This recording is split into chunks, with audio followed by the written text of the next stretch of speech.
Welcome back to the coolest channel on YouTube, man. Look, smash that like button. Let's get this video to like 15,000 likes, y'all. Look, I had to take like a 3-day break. Look, I ain't gonna lie.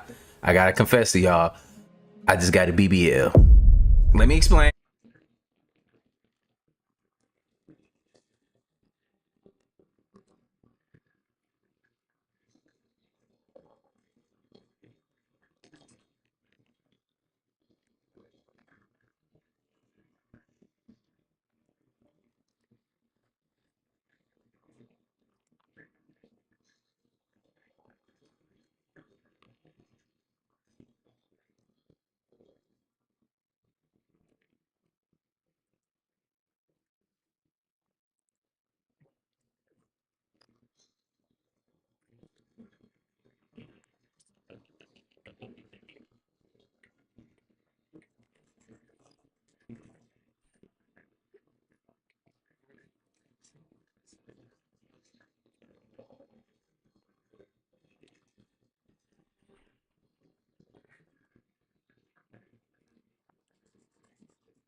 We back, y'all. What's good?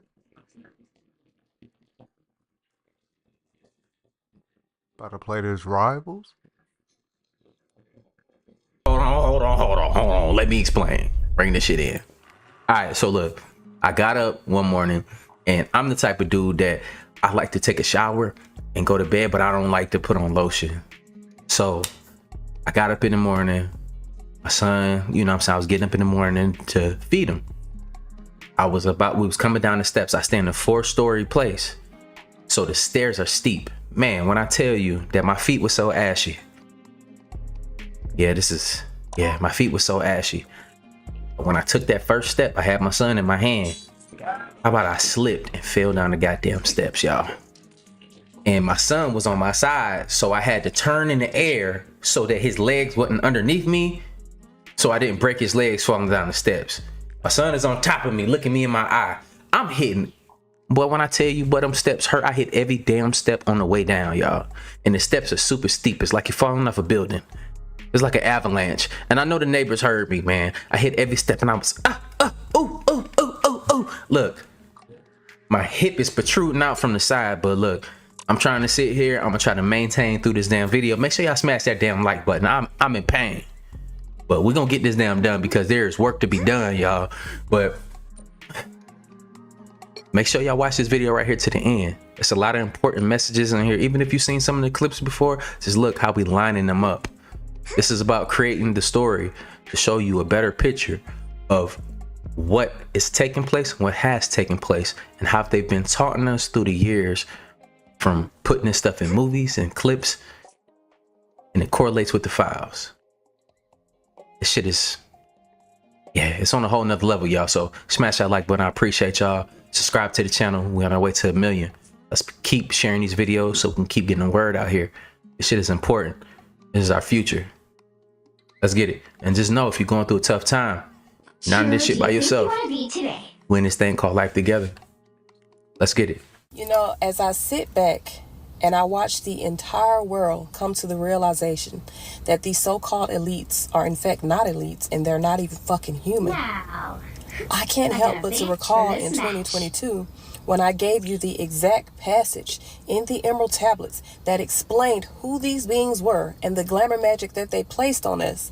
And y'all told me I was fucking evil. Told me I didn't know what I was talking about, and any other book that I was reading besides the Bible was blasphemy. Yet here we are, 4 years later. Okay. The first spell that they had to place on us was to make us not see who they were. And it is called a glamour spell. They talk about it in the Emerald Tablets. It is in the Emerald Tablet, Tablet 8 or Book 8, under the Key of Mysteries. And I'm going to read this to you, and it's going to hit you when I read it. In the form of man moved they amongst us, but only to sight were they as are men. Serpent-headed when the glamour was lifted, but appearing to man as men among men, crept into the councils, taking forms that were like unto men, slaying their arts, the chiefs of their kingdoms, taking their form and ruling over men. Only by magic could they be discovered. Only by sound could their faces be seen. Sought they from the kingdom of shadows to destroy man and rule in his place. But know ye, the masters were mighty in magic, able to lift the veil from the face of the serpent, able to send him back to his place. There's a reason why they had to make us forget, because we were the masters and we could see through their veil. So in order to make us forget, they had to do two spells. They had to do a glamour spell to cover up who they were, and those are the people of council. This is literally good and evil. This is literally good and evil. The people who have counsel are those that are the serpents that are hidden. Yeah. They wear veils in order to disguise themselves from us. We are under a glamour spell, so we don't see them for the serpents that they are. And we're also under that last video, a persuasion spell to make us forget. The persuasion spell is to persuade us that we are something other than what we truly are. It's the reason why they wanted to end segregation, because if we stayed in segregation too long, we would identify who we were sooner than later. You get what I'm saying? By integrating us into their system, into their world, they have created this mind fuck that makes us believe that we are not who we are, which is masters. I hope y'all following me. I think y'all don't understand that this is not no black and white thing. This is good versus evil. I am a literal I keep earth telling angel. y'all. I'm not even joking. My sun sign is an earth sign. My rising sign is an air sign. I am a literal earth angel. My main purpose here is to be a messenger. Yes, I have other gifts. I'm a healer. I'm a seer. I can do all that. My main purpose here is to be a messenger. That's why I come and I give y'all these messages. That's why y'all, when y'all hear these messages, it hits y'all so hard when they come from me, because that's my actual purpose. I'm not just talking shit. I'm not just bringing fucking shit out of my ass. I am literally bringing these messages from the ethers. Do what the fuck I say and do not fucking hesitate. Go listen to the song You Are Just Another Part of Me by Michael Jackson.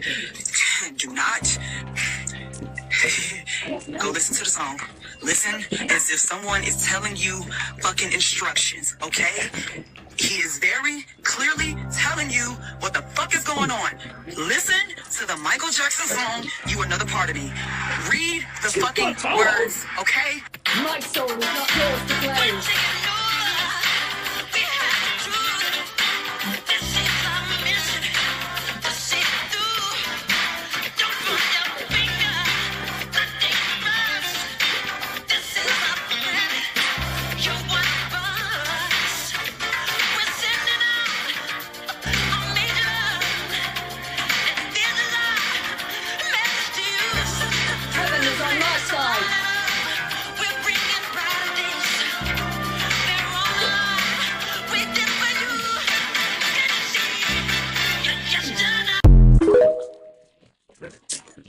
I was telling y'all that mic was bigger than what y'all think it is, and that's why they tried to demonize Michael Jackson. And the famous character is because he was telling too much of the truth. They were catching on a little bit too late, and he was starting to take over the record labels as well, which is their monetary system to control the demographic of people that are fine with arts and communication.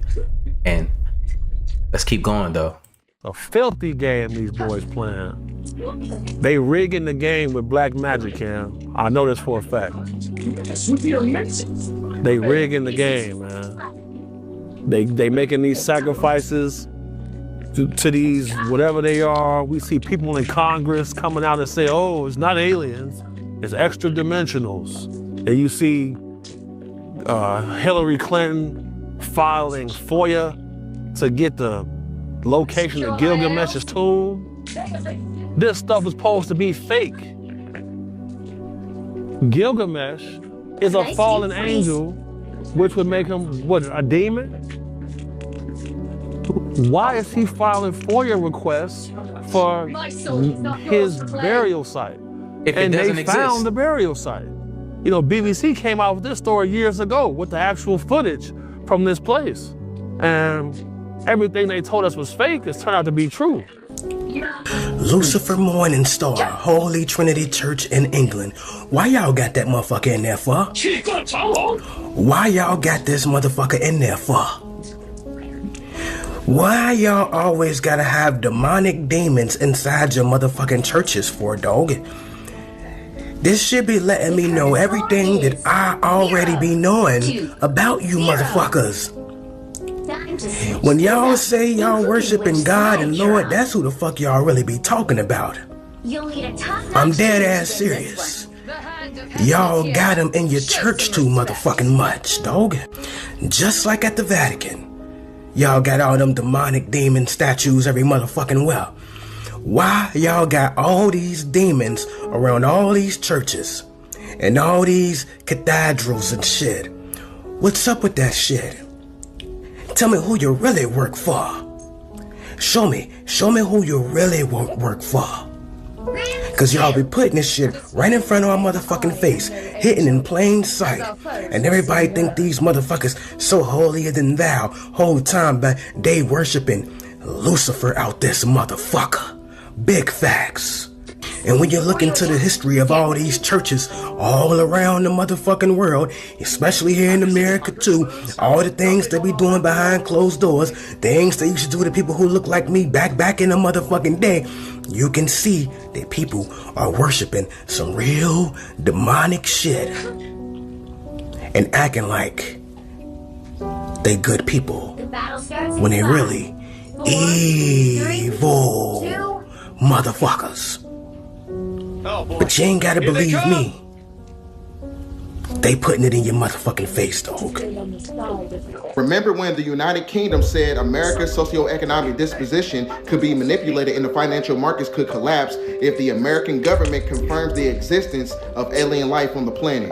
According to the FBI, the World Economic Forum, and the Council of Foreign Relations, they said that Iran has the ability to shut down the power grid with a cyber attack, which is a electromagnetic post-efficiency, which is equated to the 10 days of darkness. Because when you shut down the power grid, you shut down the banks and all technological devices. So it's not a coincidence that the Trump administration and the American government is beefing with Iran right now in real time, which is basically the epitome of World War III.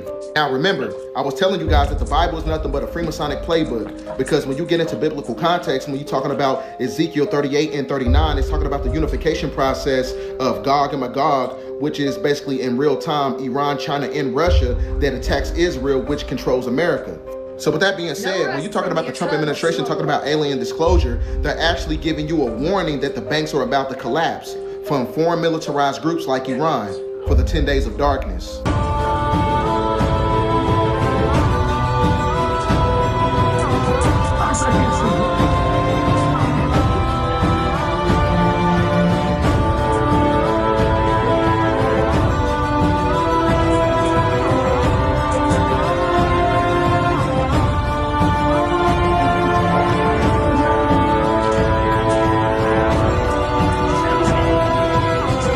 That mole? Do you see that mole right there? Oh yeah. Look at that. Wow, dude. This is just absolutely wild. Okay, so now on the left-hand side is Osiris. So look at Dude, that's an Anunnaki. right. So that's Anunnaki. That's Enlil and Enki, the Anunnaki, and that's Osiris, and Isis is behind them. Those wings are the wings of Isis, and Osiris are fighting the Anunnaki. Absolutely it is. Yeah, the Anunnaki on either side.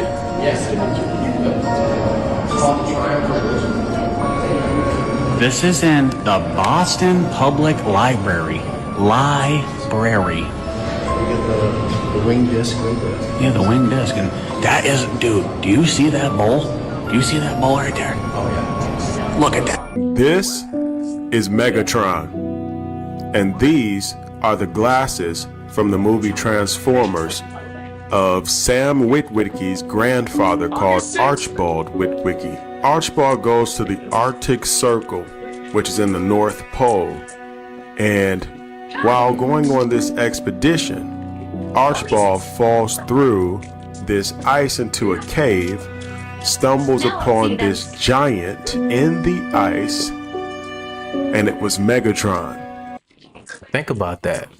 Think about it. The government has a budget to put information in movies. Think about the ice.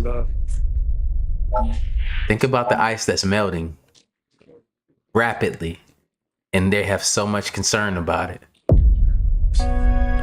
Megatron activates once it sees that there is a human in its vicinity and sears this image of its coordinates onto the glasses of Archibald Witwicky, blinding him at the same time. Later, he is imprisoned in a psychiatric ward because they say he went insane because he said he saw a giant in the ice.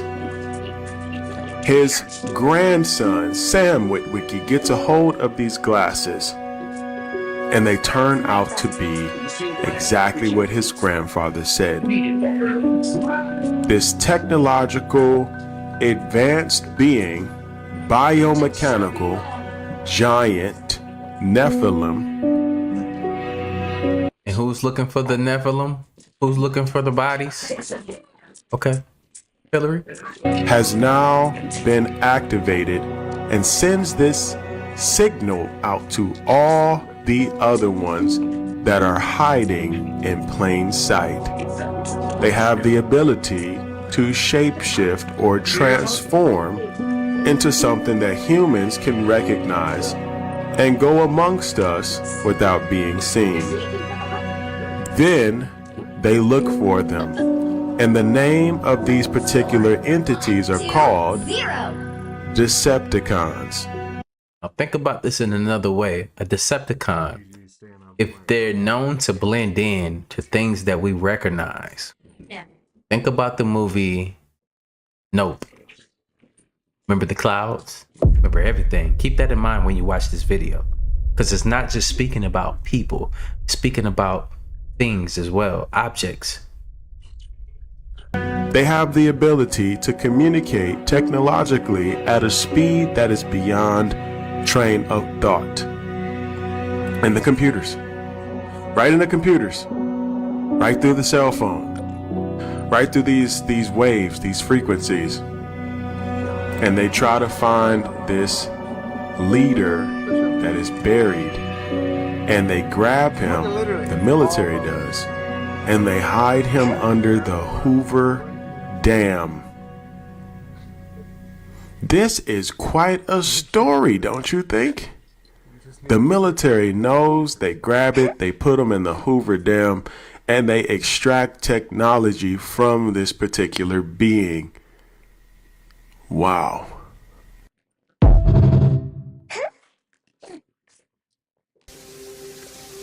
Naked Scroll? When did I sign up for this content? I'm not complaining. Who is that? I can't tell if it's a guy or not. It don't look like Emilia Clarke under there.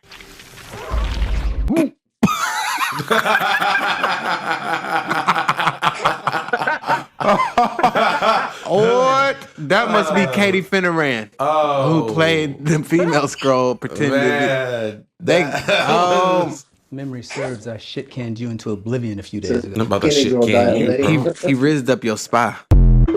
That's how extreme it is. It's okay, you can just throw it back up. Crazy. Secret Invasion explained in 1 minute. In Marvel's Secret Invasion storyline, a clandestine infiltration of Earth unfolds as Skrulls, shape-shifting extraterrestrial beings. secretly replace key I'll go to figures the in various Arnold organizations, Classic. including superheroes. I know, you Led told by me Queen when you- Varanki, I the don't- Skrulls execute a That's, long-term in a plan to week. destabilize Earth and pave the way for their invasion.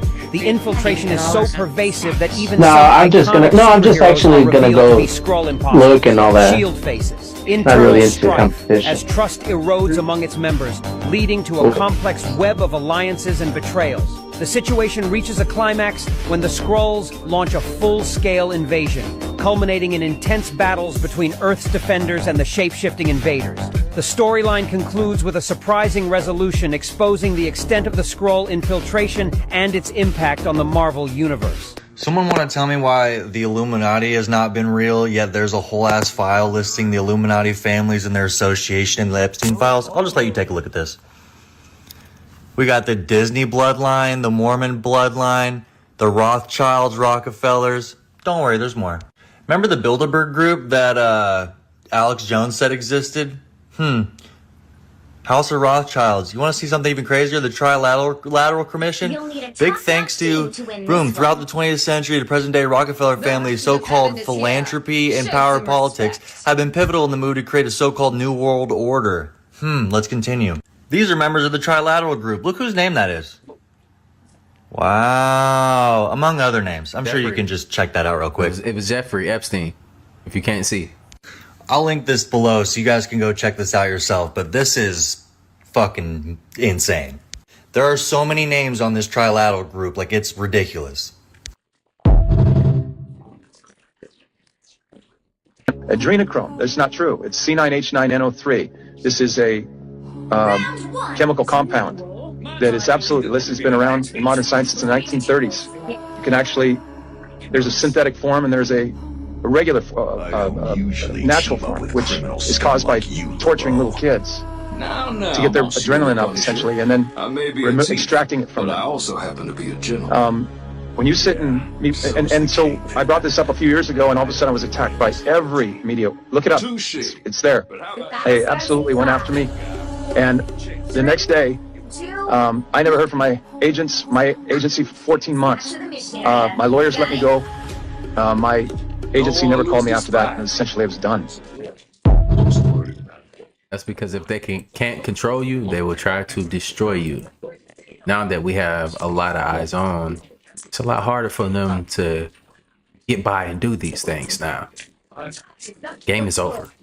And he only refers to one specific group in this way. So we had this incident in New York City a couple years back, and then we have the Teenage Mutant Ninja Turtles who live in the sewers underneath New York City, and they eat pizza. I also just saw a trailer. They're coming out with Teenage Mutant Ninja Turtles Chrome. It shows them literally morphing into Nephilim. Like they grow extra fingers and stuff and they become gigantic. But I want to show you this movie I came across on YouTube because I actually cannot believe how upfront it is. The creatures who deceive the humans in the name of God were reptile-like aliens called reptilians. The reptilians liked to eat the animals of Earth and occasionally enjoyed eating human flesh too. They brainwashed the Earthlings by using the name of God when their true intentions were to invade and overtake the Earth. But this was a violation of the Universal Code, which states that no planet should interfere with any other planet as long as its people live with a spirit of love and harmony. They cunningly devised a plan that would not breach the Universal Code. They brainwashed individuals and used them to instigate disorder in society. This gave the Reptilians a reason to interfere. They then intended to have their compatriots immigrate to Earth so they could control the planet before the space police interfered. I'm here to take your daughter. She has been chosen to be the next sacrifice to God.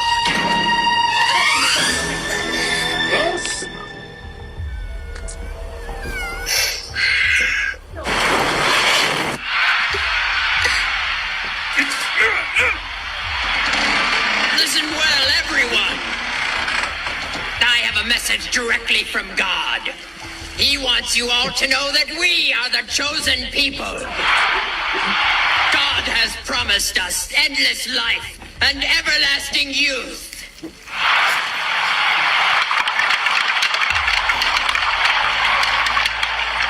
And now let the sacrifice begin! That's a movie called Laws of the Sun, and it came out in the year 2000. Seen anyone else turn into anything like that, and it happened. It was like a weird hologram, and it had like big black eyes. You know, and I also saw Epstein shapeshift on the island. You know, when I was on the island, I saw Epstein like suddenly, and people actually asked some pretty good questions recently. It wasn't like I saw him turning like the Incredible Hulk. What happened is, I was, you know, it was when I was taken in the bedroom the one time, and he had like a blanket up to here. And then I looked away and I looked at him, and suddenly it wasn't him anymore. It wasn't like I saw him turning. It was like it was him. And Man, this nigga look like a grasshopper, don't he? He like one of the low-ranking grasshoppers. Look. I'm pretty sure we can whoop his ass though. I know I can. I looked away, and then when I looked back, it wasn't him. There was this weird creature. And then I looked away, and then I looked back, and it was him again. This is Juliet Bryant, a verified Epstein survivor who spoke about what you just heard. And this is the thing that people are not going to be ready for at least, like, I don't know, 10 years. The documents that were released by the government for the Epstein files even talked about supernatural things such as time travel. And it's going to come out that these people are not even human. These people who have been controlling the world are literally lizard people. I know everyone has liked to make fun of that for the past 20 years, people saying that, but you know what? It's honestly true. These people are not human. They're able to shapeshift, and they need human flesh to survive, human blood, and something called achrome in order to fulfill their whatever their body needs. They need it from humans, and their supplies running out because they've been killed. There's an underground branch of the military going through all the tunnels, literally right now, finding all these lizard people and taking them out. And now the disclosure is finally happening to the world, and people just want to ignore it and dissociate. But you know what? The truth is going to come out at some point, and honestly, most of you are going to be dead before it even does. Damn, he ain't have to say it like that. But look, you have to understand why the politicians got super weird at one point when they came up with the document of the people that were in behind the scenes. Well, politicians that were, you know, hauled off to jail and executed. All of a sudden, they got really weird. Really strange. You started seeing different politicians, but they were supposed to be the same person. Same politician, different ears. Same politician, different skin. Same politician, different height, different build. Speaking a little different, walk a little different. It all starts to make sense. Is the Galactic Federation here and taking care of business right now and exterminating them? We don't. I'm not gonna say that I know yet. I've been far removed from the inside crowd of like knowing things, being around certain people that know things and documents that I've seen. But I would say this, it's very, very, very strange. And I can't help to feel like a lot of people aren't who they are because they have been removed from the public eye. We've covered a lot of this on the channel. Say the names in the comments down below.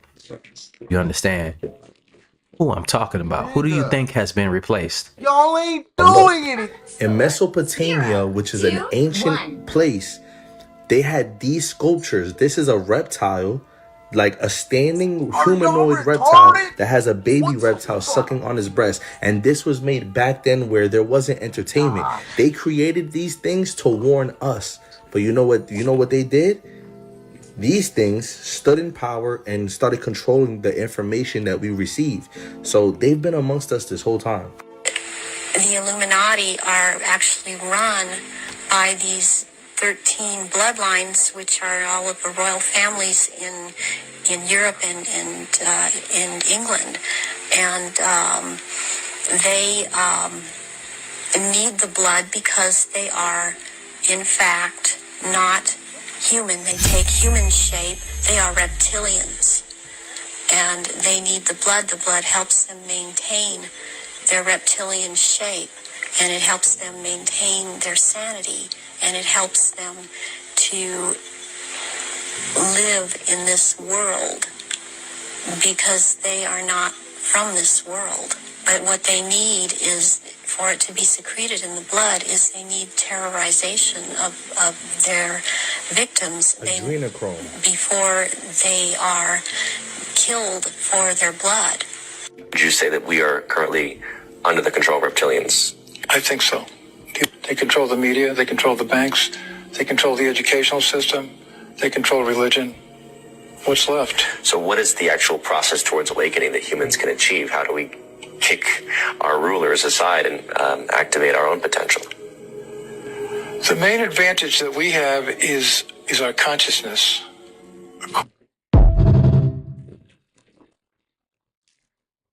Elon, this your mom? This her? It's your mom? So you're telling me that this is Elon Musk's mom? No, for real, that's her? Who do you think you want to be today? That's your mom? No, like for real, this is his mom? Yeah, this is Elon's mom. I decided to do some digging with my good buddy Webb and wanted to see if May Musk turns up in the Epstein files. And to nobody's surprise, she definitely does. But after digging in a little further with Webb, it seems like the entire Musk family was involved with Epstein. One of the emails that Webb found was pretty weird. I guess Epstein walks into like some party or something with this blonde chick, and he's writing in this email to tell Elon, yo, that blonde girl that I came in with is actually a friend of Elon's mom. And apparently Elon's mom was trying to set Elon up with this chick. Her name's, I can't pronounce this name at all. Ifke Sturm? I don't know. Then there's this other email from Kimball Musk, which would be Elon's brother, and he's thanking this Boris Nikolic and Jeffrey Epstein for setting him up with this Jennifer Kayla girl. But then this Boris guy sends another email back saying, make sure you're good to her because Jeffrey doesn't like if you don't treat his girls/girlfriends well. Not only did things go south between Kimball and Jennifer, but Jennifer eventually goes back to dating Epstein. According to these emails that I found with Webb anyways. And this email just popped up. I thought it was really funny that Epstein can't spell congratulations. So I just thought I'd share. And when Kimball seems to be having a hard time, Epstein says, come relax on the island, man. Come on over, hang out with us. And this last one might mean something, might mean nothing. But it's an email from Epstein to Michael Wolff talking about possibly attending this Women in the World Summit. And just so happens that a couple of the women being recognized in attendance are not only Hillary Clinton, but May Musk. And Epstein is trying to figure out whether or not they should go to this thing.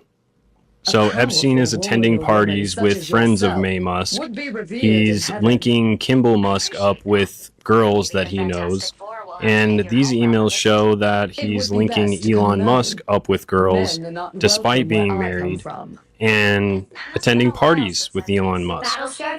So yeah, the whole Musk clan is involved with Epstein. That potentially why Elon was trying so hard to get back to the island and Epstein wouldn't fuck with him no more? Ooh. Today's...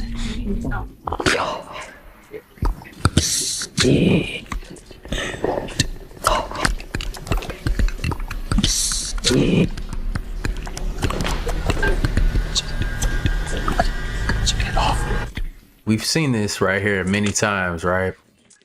I have anyway. But do you catch what they've been already showing us for a very long time? And with this movie coming out, it's my birth month, but I wasn't shocked because we've seen it already before. And I just had to include this into the compilation because it correlates so good with somebody speaking through somebody. Let's just get to it. Just more weirdish to see. Look at the lady in the back mimicking the speaker.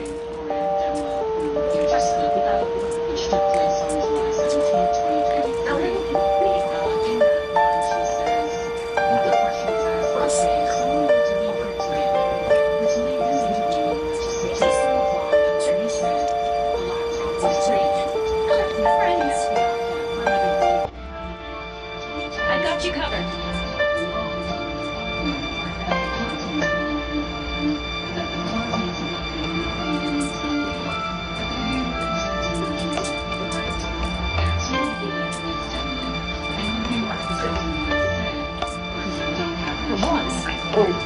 Hey,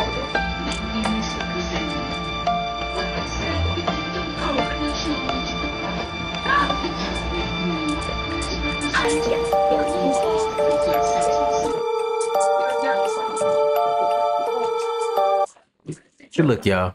They've been already doing this in front of our faces, but you know, some people were. You're so afraid of things not being the way that you planned them or you want them to be. It's out of your comfort zone, so you automatically rule it out when we already have the technology that can do these type of things. That can insert.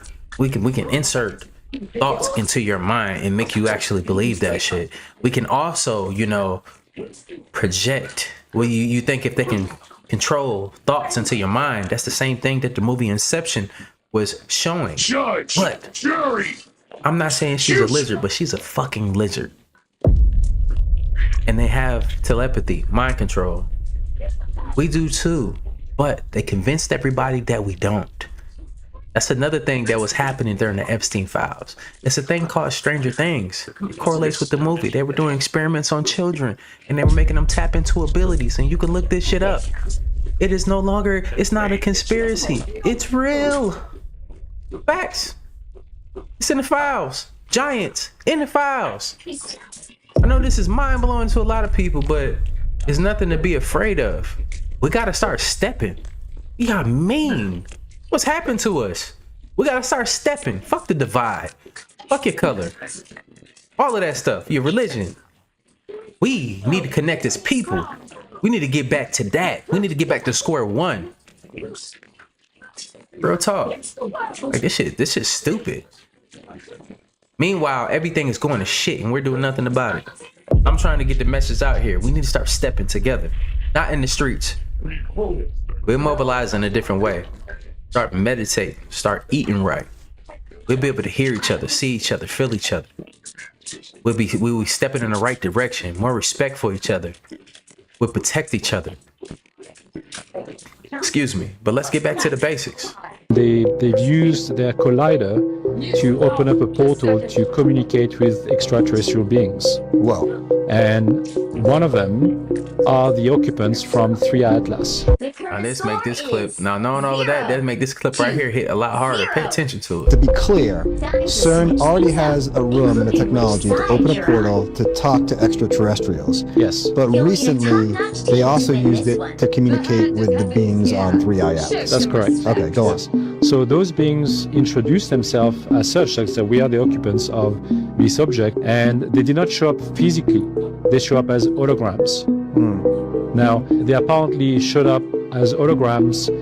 They looked tall, that's what she said, and they communicated telepathically with every single scientist in the room. Wow.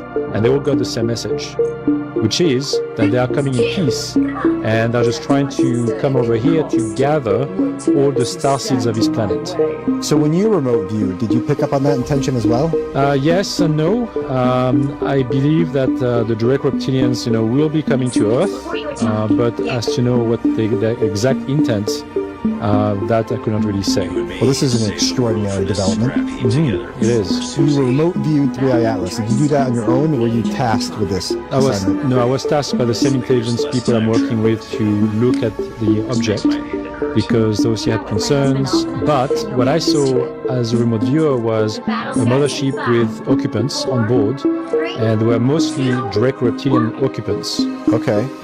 That's what I saw as a remote viewer. And that was corroborated by other remote viewers seeing the same thing. That's correct. Yes. The ship and Draco. That's correct. One of them is John Vivanco, who is also a known remote viewer, and he announced it publicly as well. And other people from the Stargate program as well. So they basically all came up with the same idea. They sent the military into inner Earth to basically scope the area and take resources and colonize just like they do everything else. But what they didn't realize is that when they got down there, they seen that they was actually on the surface world and we were actually living in inner Earth. So when you're actually looking at the sky dome and you're pointing up, it's actually down. That's the bottom of the fishbowl. Seeing it on Black Panther, who came up out the water. Every 2 weeks there will be, like I said, to equivalent to 58 years on Earth. So they had to, a lot of people disappeared. right? A lot of people are still coming back from that war.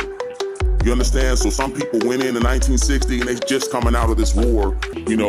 What do y'all think is going down there in the center of the earth, and why every country has a treaty? They come together for what? Yeah. In the realm of the eternal, you know, time moves slower there. You don't age at all.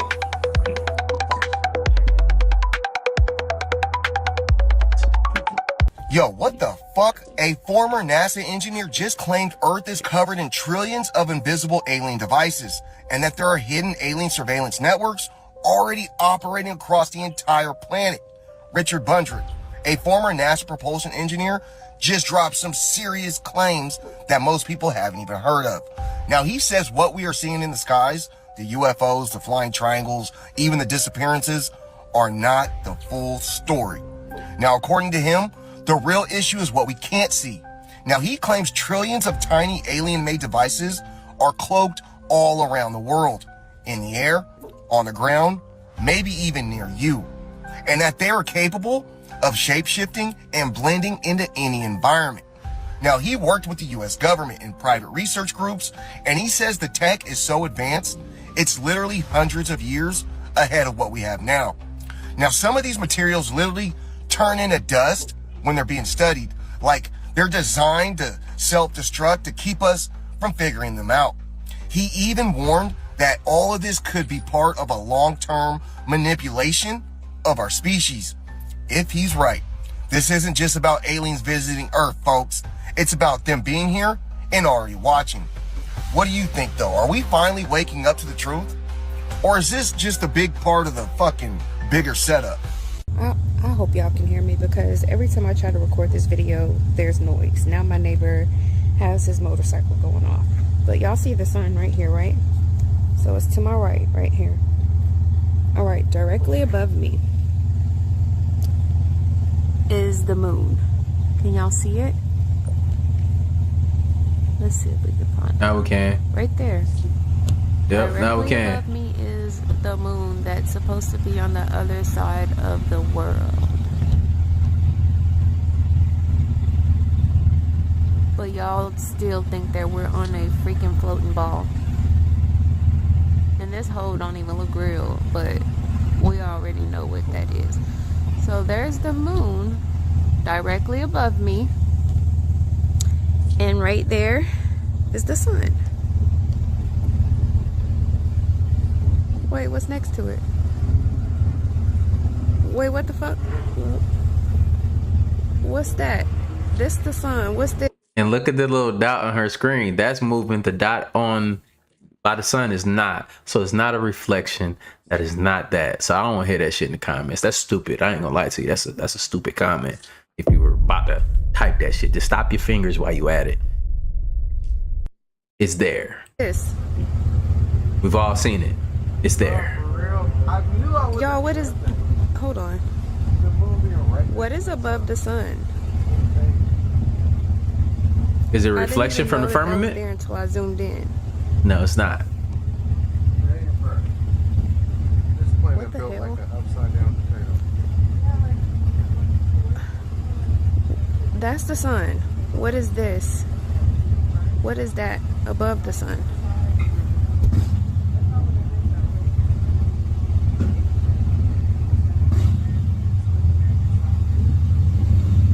What is happening? Y'all, there's something next to the sun. Who do you think you want to be today? Okay. Alright. Alright. And he hella loud. You can even see the other dots on top of... Wait, now it moved to... Y'all, what the hell just happened? Okay. Alright. Okay.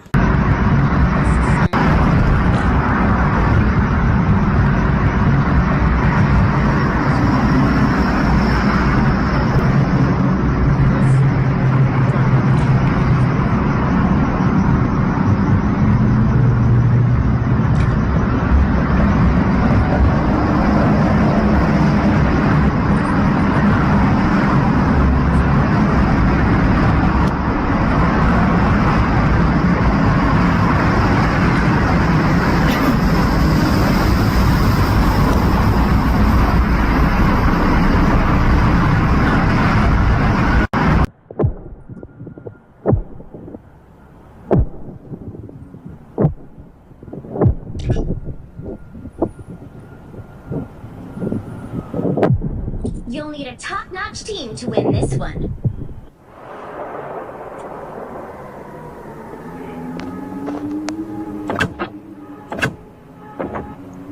The hand of heaven is here.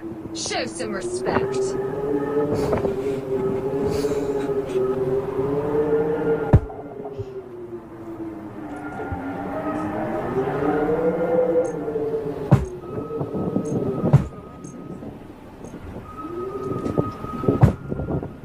Dolby Atmos. Dolby Atmos. 2020. Round one. I will do all of the hard work before you adjust. Get ready. I know some people gonna be in the comments, oh, that's a military, this and that. Like, most of y'all don't know shit about the military. You don't know what we're capable of and what type of technology that we do have. There's levels to this shit. I'm not even at the top, but I can tell you I'm way higher than most. And I ain't been smoking shit. I can tell you from experience. It's not what you think it is. Tell me, what are the odds that the notary to the deed of what was both Epstein and Howard Lutnick's property at 11 East 71st Street, because yes, Epstein owned that property before Lutnick owned that property. It was transferred to Epstein for just $10 in 1992. Epstein passed the deed to a Comet Trust in 1996, again for just $10, of which a Guido Goldman was a trustee, the son of one of the founders of the World Jewish Congress. And then it was passed to Lutnick in 1996 for, again, just $10. Who notarized the deed transferring this property from Jeffrey Epstein to the Comet Trust in 1996? A Gary Pollard. A Gary Pollard just so happened to be in the perfect spot at the perfect time to record the perfect shot of the South Tower collapsing on September 11th, 2001. Is it just a weird coincidence that Jeffrey Epstein and Howard Lutnick owned 911 East 71st Street? I couldn't even look at y'all straight because y'all, yeah. If you live in Charlotte, do not skip this video. This shit's serious, bro. It's getting real out here. Trigger warning. Trigger warning.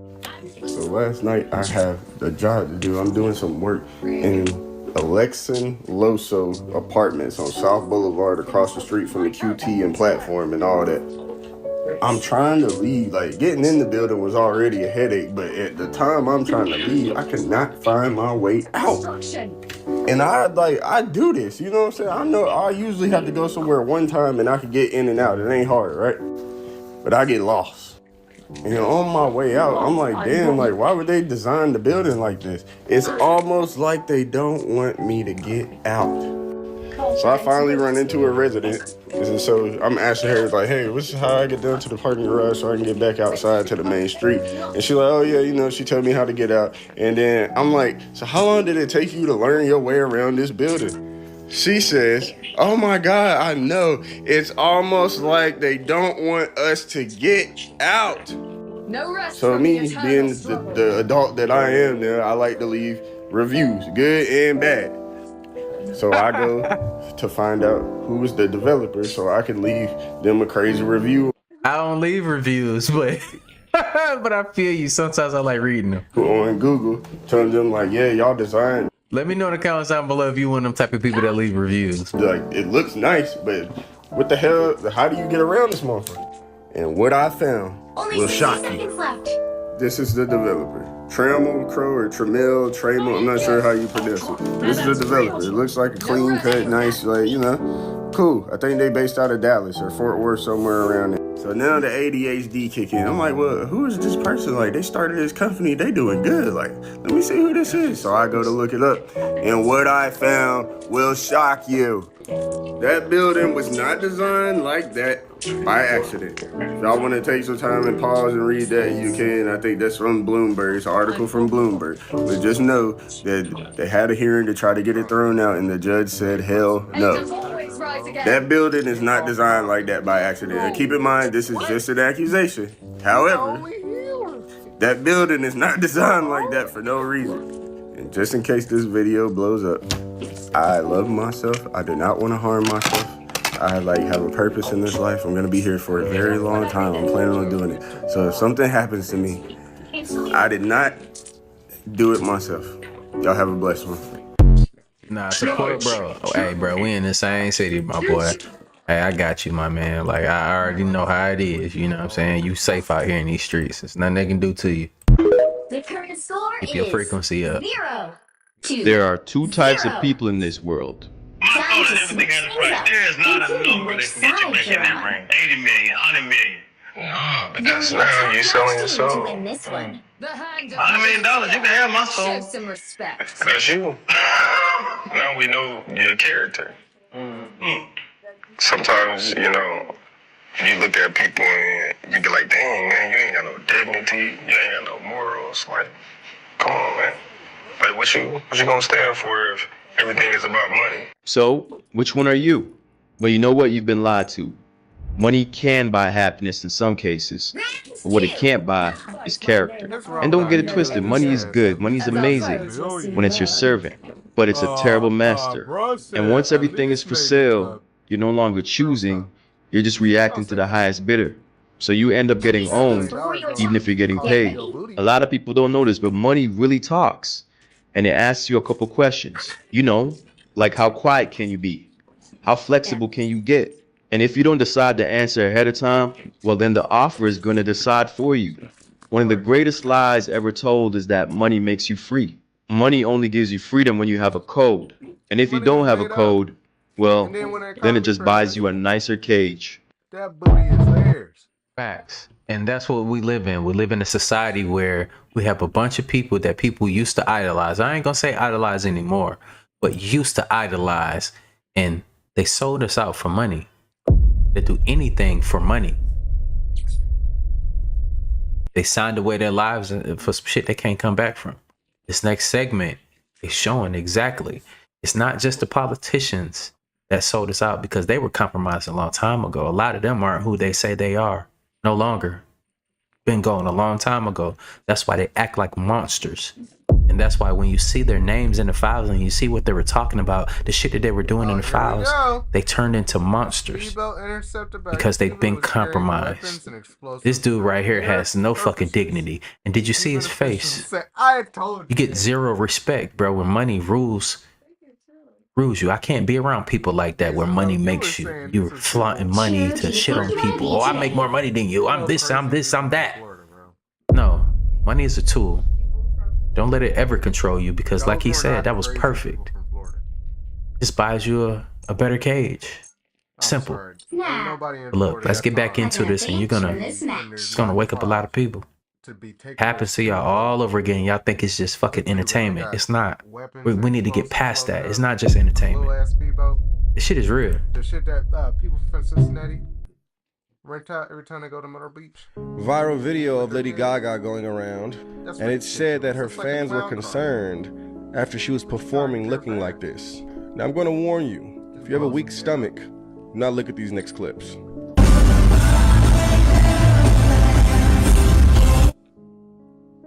When does this just become entertainment? Yeah, that's Gaga, alright. Like what, bro?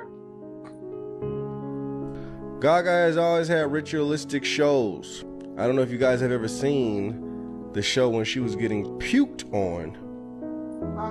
But let's check that out. Pick your hero. I'm not joking. Show some respect.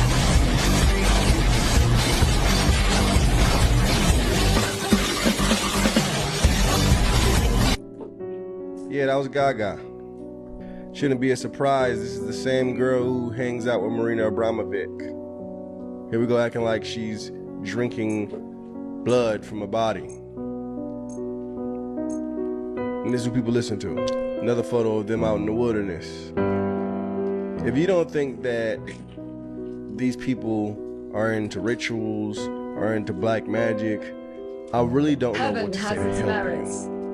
She has full-on chants in her song.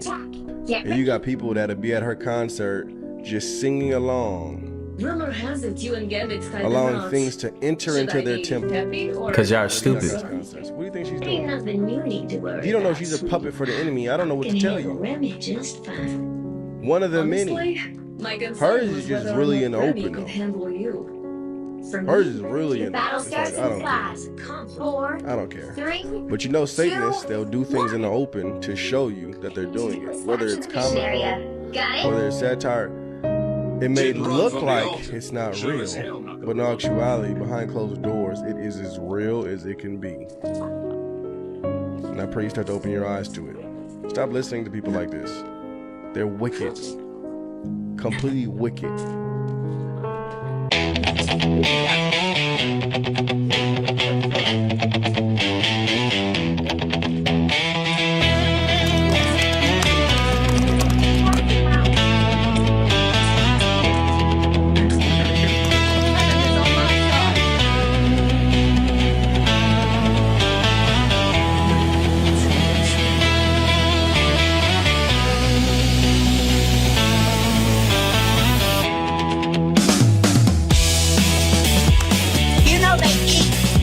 That is not bullshit.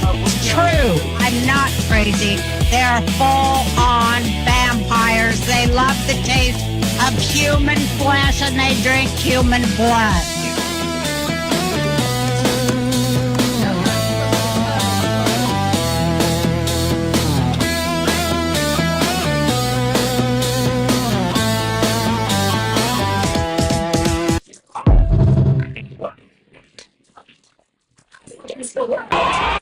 What kind of food should we have?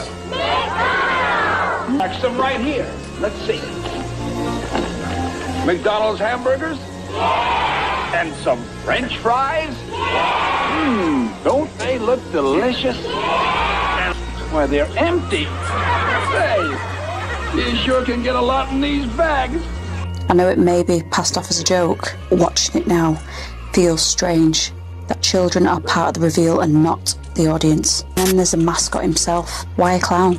A character a lot of people are genuinely terrified of. So it's odd that something designed for children leaned into that type of imagery. What's interesting is years later, the character was quietly pulled back. Around 2016, the brand distanced itself completely. The clown imagery started unsettling people. We circle back to what is actually in the bag, or actually in the food. Maybe it's nothing, but once you see it, you can't unsee it. Let me know your thoughts and comments down below. Cannibalism is not illegal in the United States, with the exception of one state. What? The only state in the United States where cannibalism is illegal is the state of Idaho. Are you kidding? Cannibalism. It's not just me by myself. It's, yeah, there's a train and that motherfucker on schedule. Yeah, I can't miss it.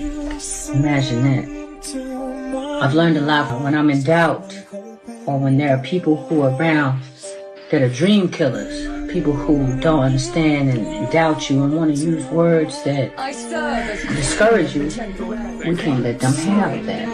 This is what she said. She said, there's a train and that motherfucker's on schedule. She said this time she can't miss it. What the fuck does that sound like? These fucking celebrities are subliminally telling you that they're getting sacrificed. They're subliminally telling you that they're selling their soul. And one day the devil is going to come and collect that shit. That's what it sounds like to me. What could she be fucking talking about? She looked like she damn near wanted to cry, like her life was over, like it's gonna be over soon. Y'all gotta peep what the fuck is going on. Y'all gotta peep and listen real closely and read between the lines when these celebrities say certain shit. Like Coolio was on live randomly crying one day. He was about to expose some shit, but he never really said what he was trying to expose. And he died the next day. Like, ended up, like, dead. Nobody really knows how fucking Coolio died for real. Y'all gotta peep this shit.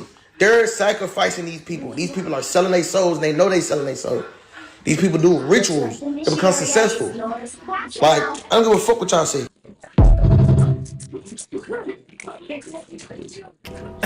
I had a dream Kai was a clone, bro. You had a dream Kai was a clone? Yeah, I had a dream he was a clone, and then Kai was under like a. We were just talking, but like under, and I was going somewhere. And he was underground, like, and he was locked up, like the old him was locked up, like screaming and shit. Kai just texted me and said, I didn't I'm always love underwater. my powers, My but now I network think is they're off. great. I'm in the ocean. I'm on the way to Antarctica. What an amazing video. A lot to digest, y'all. Y'all know, day after day after day, even with my BBL, I gotta come with that heat, y'all.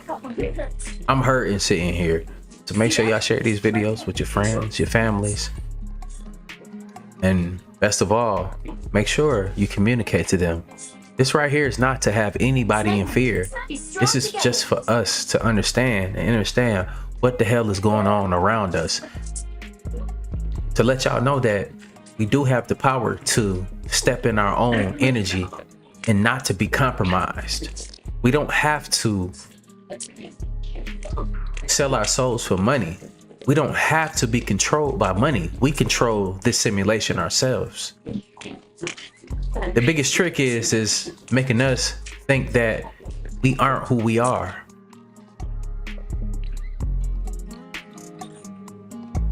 Making us forget our powers. Making us turn against each other. Selling each other out for money. We've been selling each other out since the beginning of time. There's no amount of money on this planet that can make me sell my soul for y'all.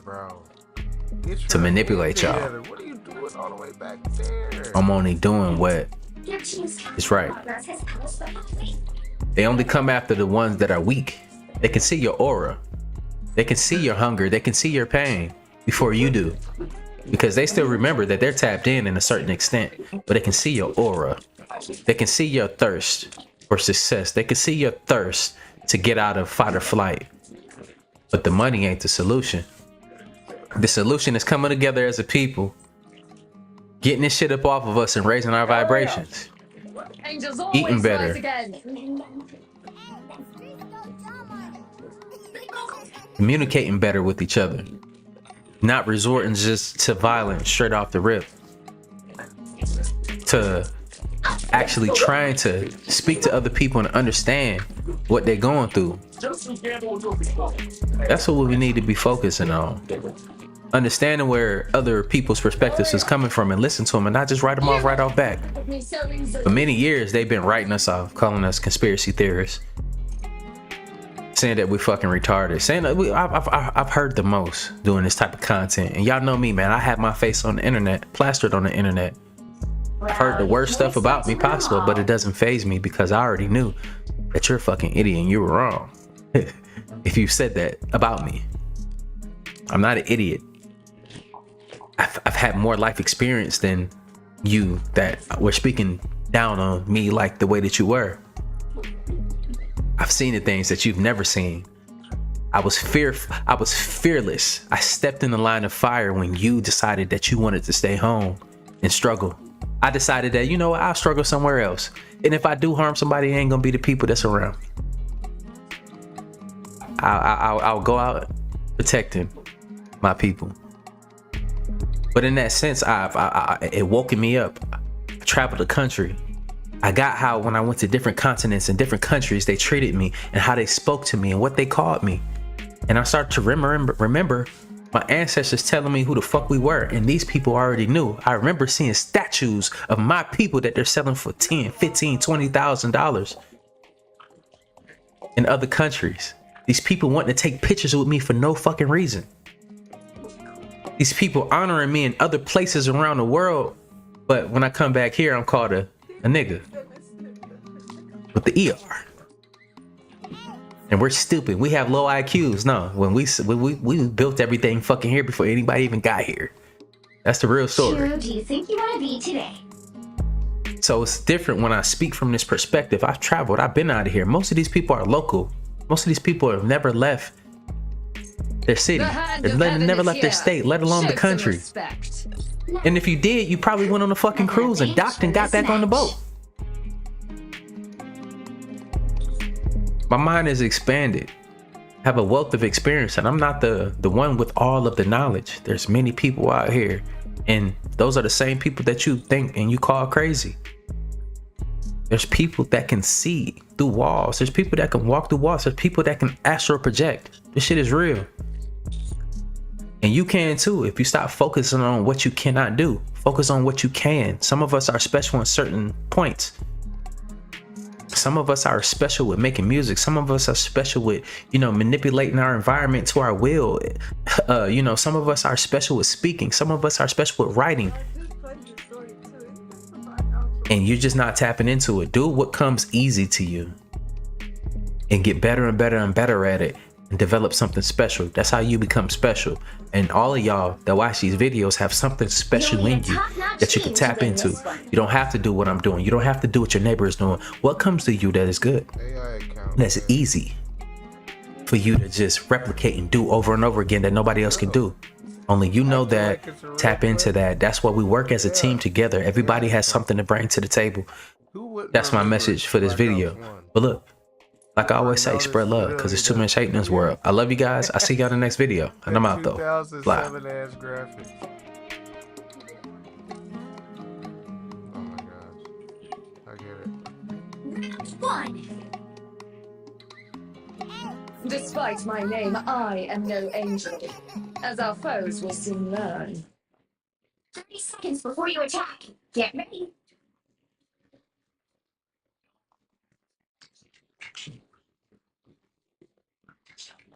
Jeffrey Epstein is perhaps the greatest intelligence asset of all time, connected to everything from child trafficking, arms deals, and the world's most successful blackmail operation implicating the global elites.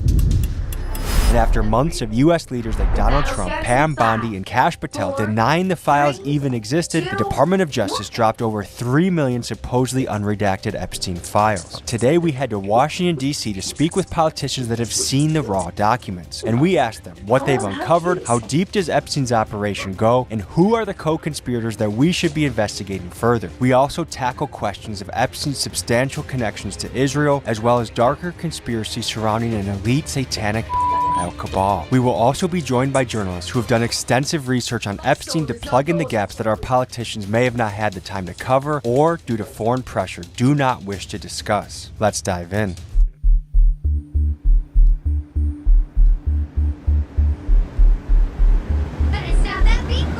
We're just outside the White House. There's chaos around here. There's lots of news reporters, protesters. Our greatest ally, Benjamin Netanyahu, just got to town. And right now, the American public is finding out some of the contents of the unredacted Epstein files. And what we're learning is making us sick that some of the most powerful, influential men on the planet and in our country are involved. And they're hiding, they're trying to cover it up, they're trying to act like it's not a big deal. And we have our FBI director lying under oath. We have Pam Bondi saying that there's nothing to be seen here. Howard Lutnick, our Treasury Secretary, says only went to his next door neighbor's house once and never again, but then we see him bringing his kids to an island of a file in Africa. So we're going to be speaking with senators and representatives that have seen the unredacted files and are leading the fight to release them so that we, the public, we, the people, know what is going on with our country. We're a few minutes from the Congressional Building where we'll be having our first meeting of the day.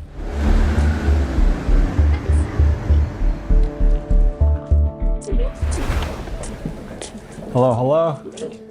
You just got back from the DOJ. Did you get your hands on unredacted files? Some, yes. Some files I was looking for today weren't in the database. Nancy Mace is one of the few Republicans that is using her voice to demand the Epstein files be released. My heart and my pain is with the Epstein victims, and is with every single man, woman, and child who's ever been abused and never gets justice. And some of the files I looked at were still redacted. So that's a problem. And the excuse that the DOJ gives you is that this is the way the data was provided to them, so it's not their fault. The most important document is a co-conspirator document on investigations into co-conspirators that is still fully redacted.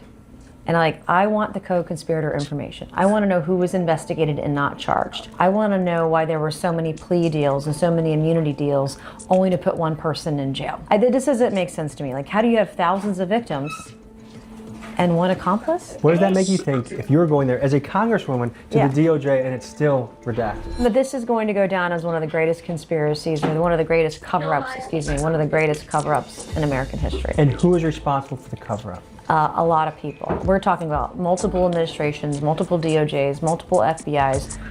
This goes back to the Bush era.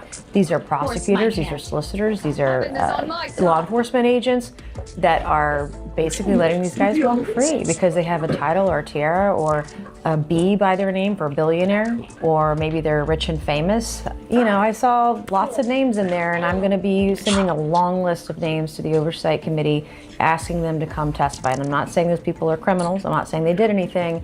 I'm just saying I think they have information that would be very valuable to the victims and the American people.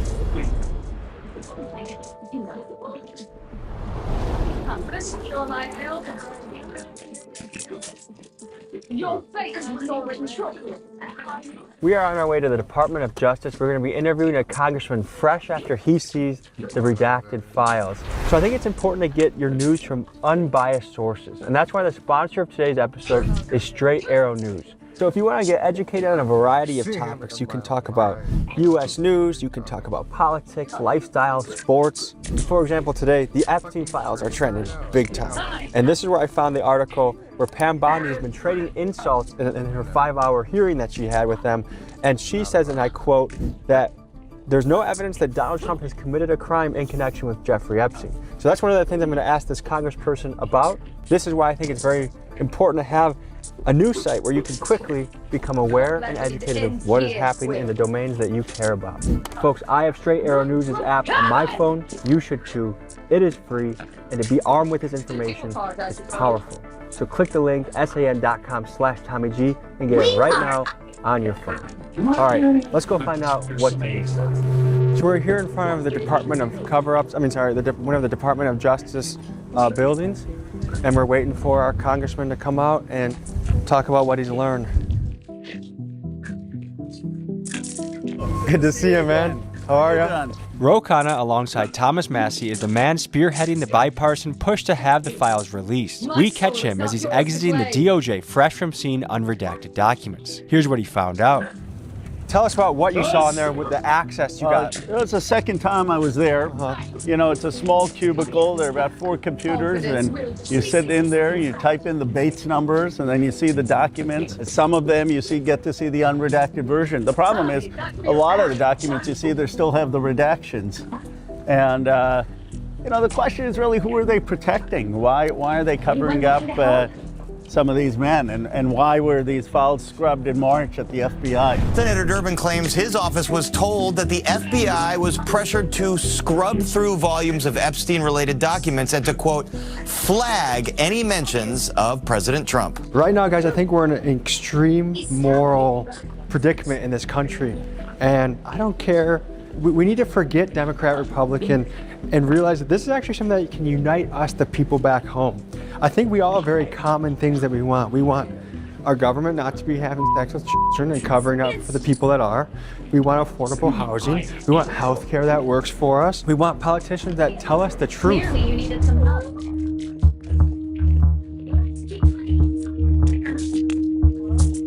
We're here for an interview with Senator Rubin. Yes, sir.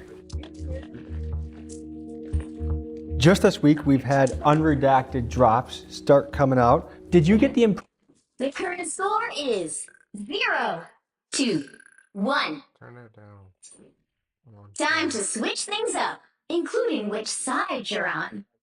impression that You'll need a guys like top-notch Mike team Johnson to were win this trying to one. delay this as much as possible? Yeah. This is Ruben Gallego, a former Marine and current Arizona senator, and he's one of the key figures from the Senate pushing for the release of the documents, and here is his take on what's unfolding. We'll give credit where credit is due, right? When the vote actually happened, the Republicans voted for it. But they did everything possible to avoid the vote altogether. And I got into it with little Mike in front of his office because, he was holding up a woman who's a friend of mine, who won her congressional seat and held her up for more than 40-something days, because if she would have gotten sworn in, then she would have signed the discharge petition, which would have forced the vote, right? So he absolutely was covering up for the. What do you think Speaker Mike Johnson's motivation was for delaying the files? Because he does not want to get sides with the president. The president knows that there's a lot of dirty shit about him and his friends and all his rich, powerful friends in there. And the best thing he could do is just to avoid it altogether and avoid having the vote. So he would just rather do that than actually deal with the reality that the president, at least knew about the what's happening at Epstein and other places, and a lot of the rich friends that we're now discovering that were also, with Epstein. And those rich friends, by the way, aren't just Democrats and aren't just Republicans. They're like, people that are very powerful and friends with all sides, but they need to be exposed too. We get taxed too damn much to not demand accountability. I can't even go to take my baby to an emergency room without paying $800 while they are on private pay. All the people that make the laws up here, they're on their own fancy insurance. If you get elected, your job is to serve your country and serve your people to the highest degree. And right now we have all of these people in office that are just unanimously doing what most of us don't want. And I think we have to put our foot down a little bit. I think people have to go to prison. I think there needs to be a heavy wave of public accountability, because I don't know about you, but I don't even recognize the country I'm living in anymore. I believe America is a great place, but it will be much, much better when we get people that actually care about the people in office. You want merch? No, buy my merch instead. Actually, that's a good transition. Guys, we have anti-government t-shirts launching. They look like this. Heaven is on my side. They look like this. These are badass shirts that help you take a stand against what is happening.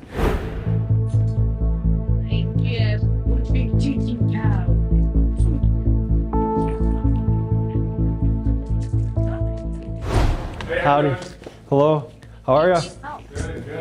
Tommy.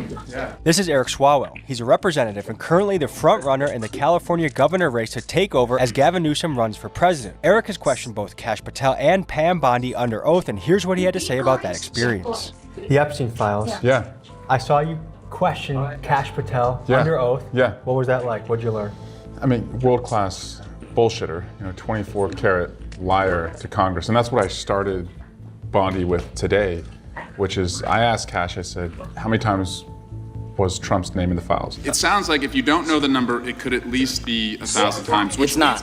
It's not. Is it at least 500 times? No. Is it at least 100 times? No. Then what's the number? I don't know the number, but it's not that. Do you think it might be your job to know the number? My job is to provide for the safety and security of this country. And it turns out I should have started at like 38,000, right? Folks, what's said about President Trump in this latest file release is concerning. Representative Ted Lieu said that the files contain allegations of Donald Trump children. Donald Trump threatening to children. However, Trump has interpreted the release of these files much differently, and when asked about it, he said 3 times within 20 seconds, I have nothing to hide. I've been exonerated, and I've been totally exonerated, and I've been totally exonerated. Needless to say, it will be interesting to see whether U.S. presidents mentioned in the files like Clinton and Trump will ever have to submit to further investigation. I didn't start high enough, and so I just wanted the Attorney General today to understand the reason so many of the survivors were present and pissed is because the last time someone from the Department of Justice came, they were lied to. A lot of Americans are suspecting that our FBI director lied under oath. He absolutely lied under oath. And that the punishment for lying is what they are trying to do against all of their enemies. And I'm just saying, just tell us the truth right now. Do you think it's possible that the director of the FBI, Kash Patel, lied under oath? I think it's possible. And what is the punishment for lying under oath? Well, it's a crime, so punishable with prison time. To say that there's no evidence in those files is just a flat-out lie. The reason they know they can lie under oath is because they are anticipating this president to give them a pardon. The universe has a great plan. You are not a part of it. I guess first of all, let's just clear the air. Did you visit the island? No. Okay. This is Mark Kelly, a former NASA astronaut and a current senator from Arizona, and he's on the short list of Democratic candidates who may run for president in 2028. Here's what he had to say about this Epstein drama. A lot of people are coming out in the unredacted files that are still redacted somehow. It appears we have, from the top down, a concerted effort to push this under the rug. Can you describe this from your point of view? Well, you know, in the unredacted files, right, they unredacted some of the victims' names, so they get thrown out there. The names of co-conspirators, which were supposed to be unredacted, are still redacted. So they couldn't even get this straight. And we now have the ability to go over to DOJ and log on to some kind of computer. They have like 4 terminals for 535 members of Congress. So they're making this purposely difficult to do. I think so. So then the question people have is, who actually committed the crimes? You named 6 guys recently. Right. That should be investigated further. Sultan Ahmed bin Sulayem, CEO of Dubai Ports World. Leslie Wexner, who was labeled as a co-conspirator by the FBI. And there are more names I found today that I'm going to ask if those redactions were appropriate. Can you speak to how this current administration seems to be covering things up? Well, I will tell you, it's under the Trump administration that this information is coming out. Biden didn't do it, Obama didn't do it, Bush didn't do it. So I want to give a lot of credit to the president for signing this into law. Would you put Trump on that list? No, I would not. I mean, Trump is exonerated in the files. He got rid of Epstein out of Mar-a-Lago. I mean, he called law enforcement, he talked to the FBI, he talked to the police. I mean, he was like the only whistleblower. Back in the early 2000s, I mean, that was Donald Trump. Yeah, and I think they're keeping people hidden, right? And remember what Kash Patel said a number of years ago that, you know, Donald Trump was only like in there, like, I don't know how many times he said. It was a small number of times. It's in there tens of thousands of times, you know, mentioned. We just got out of Nancy Mace's office, and she said that, you know, these files have vindicated Trump. Well, I haven't looked at millions of documents. I don't know how she has. I believe Donald Trump has a lot of questions to answer about what he knew, what was going on, whether he knew other people who were these girls. I guess to say that Trump has been forthcoming in this, I feel like I don't know how you can interpret it in that fashion. Well, he signed it into law. No other president has done that. So I think we have to give credit where credit is due. The documents that I want to see that aren't redacted, supposedly, allegedly, they weren't redacted by the Southern District of New York. That's not Trump that did that, okay? That is SDNY that submitted documents to the DOJ that were redacted. That they supposedly don't have that information. There's no story here. That's what him and Vance and the whole, and Bondi and Patel were saying for months until this unredacted information hit. Did someone email 38,000 times Donald Trump after 2019 when he was president? I don't know. But what I do know is that victims like Virginia Giuffre Roberts vindicated Trump, that exonerated him. All of the victims that I have talked to have exonerated the president. Do I think this has been handled perfectly? Absolutely not. I don't think that's his fault. I think there are people that are giving him bad advice. Is there anything that you saw today? It could be even little information, but anything that you can give the American people an idea of what's really in the unredacted files. There are a lot of victims' names. I mean, like a lot of the redactions that you see, it's just victim after victim after victim. Pam Bondi's DOJ leaked the names of hundreds of victims, but kept perpetrators' names redacted. And when asked if she would be investigating any of the actual criminals, she said this with the Epstein victim standing behind her. I am deeply sorry for what any victim has been through. She then tried to sidetrack by talking about how great the economy is. The Dow right now is over $50,000. I don't know why you're laughing. You're a great stock trader, as I hear, Raskin. Which is strange because at one point in her career, she was apparently serious about fighting sex trafficking. Children are enslaved and abused. I knew we needed all hands on deck.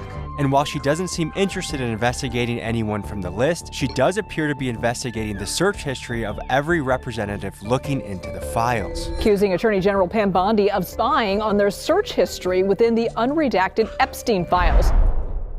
This is Zach Faust, an independent journalist who spent many hours digging into the Epstein files and documenting the web of suspects involved. Here's what he had to say about his research. Spoke with some politicians about the Epstein files, but I'm finding it a little underwhelming what they're revealing. For example, I asked them about Israeli connections in the files. They said they didn't see any. What The did you hand see? of heaven is here. Well, I think respect. what anybody can see is the amount of people that are connected to the money, the politics, and the power structure that comes out of Israel, Mossad, things like Ehud Barak, who was known to stay at Epstein's residence in Manhattan, which was given to him, that Manhattan residence, by Les Wexner, who is also the funder of and financer of the Mega Group, which was a group of philanthropic, quote unquote, Jewish billionaires that include people like the Ron Lauders and others that are in the Cabinet Association and the banking systems. And it all stems out of this country that came to us in the 40s from a declaration to the Rothschilds. Tell us about Ron Lauder. He is the heir of the Estee Lauder fortune, big cosmetic brand.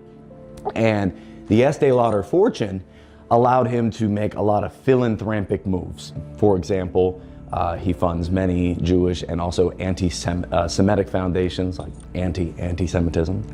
He is the president of the World Jewish Congress. I don't know if this is verified, but I see that he's mentioned at least 1,000 times in the file so far. The name mentioned, yeah, but a lot of times with the numbers, there are duplicates, right? There are duplications. You can find articles dating back to 2010 when he's being mentioned as one of Bibi's closest associates, Bibi Netanyahu's closest associates, the prime minister, having the defense minister in his house, Epstein, 36 times. So Epstein hosted Ehud Barak in his house 36 different times, verified. And Ehud Barak was the defense minister under Bibi Netanyahu. So to say the following, there is heavy Israeli involvement, there is heavy elite Jewish involvement. Is that anti-Semitic or factual? It's not anti-Semitic, because you could get down to the grassroots of what the word anti-Semitism means and the fact that a Palestinian group would be just as Semitic as someone from Israel. But it's not anti-Semitic to look into the depths of the corruption of the Israeli government and their control over our ideology through things like surveillance, yes, but also just mass media ownership. Every single representative I questioned about the files, including at least one that has an Israel flag in front of his door, said that there is no known Israel connection. Why do you think they said that? There's just too much involvement in not just these elites and their religion, but also their money.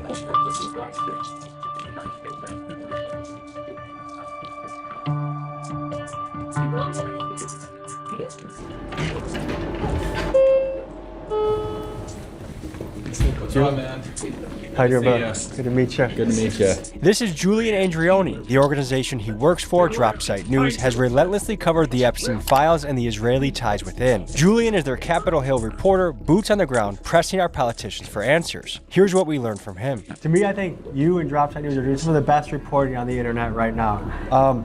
You've been covering the Epstein files extensively. If we've talked to representatives and we're not learning anything new that we haven't already seen online. No? They're not talking to you about it? No. Is that your experience as well? I wouldn't say they're teaching us anything new. My boss over at Dropsite, Ryan Grimm, has been writing. Who's the man, by the way? He is the man. He's been writing a lot about it, and that's where we're finding out a lot of new stuff. Obviously, the DOJ has vast majority of the documents still redacted, even for members of Congress who've been invited to go read the unredacted versions, and so that's unacceptable pursuant to the Epstein Files Transparency Act. It's illegal, and so they're violating federal law, and I think that people who violate federal law should be prosecuted. My worry is that a lot of the representatives are going to steer this into a particular bucket. Mostly they're going to make it about Trump or a small group of people, and they're going to miss some of the bigger picture things like the arms dealing, the potential baby sacrifice, the Israeli connections. What should people know about what's really going on in the files? So I think that your analysis at the beginning there is correct. I think that placing the blame on Trump entirely is convenient for folks who don't want to talk about some of the broader developments regarding intelligence, regarding foreign policy aims. I think that a lot of this was in service of a broader worldview. Folks who think that they can operate a pseudo-state and manipulate intelligence agencies that are supposed to be serving the people of a certain country that duly elect representatives to the halls of Congress, and I think we have the Epstein class and the Davos class sort of manipulating that to serve their own foreign policy aims, and newsflash, but they are not a government, so they cannot do that. Dropsite News has frequently referred to the people involved in the files as the Davos or Epstein class, and their theory is that Epstein is not merely a CIA or Mossad operative, but actually a level above. The kind of global elite as kind of organized around that Davos conference, or this Davos crew out there. Right.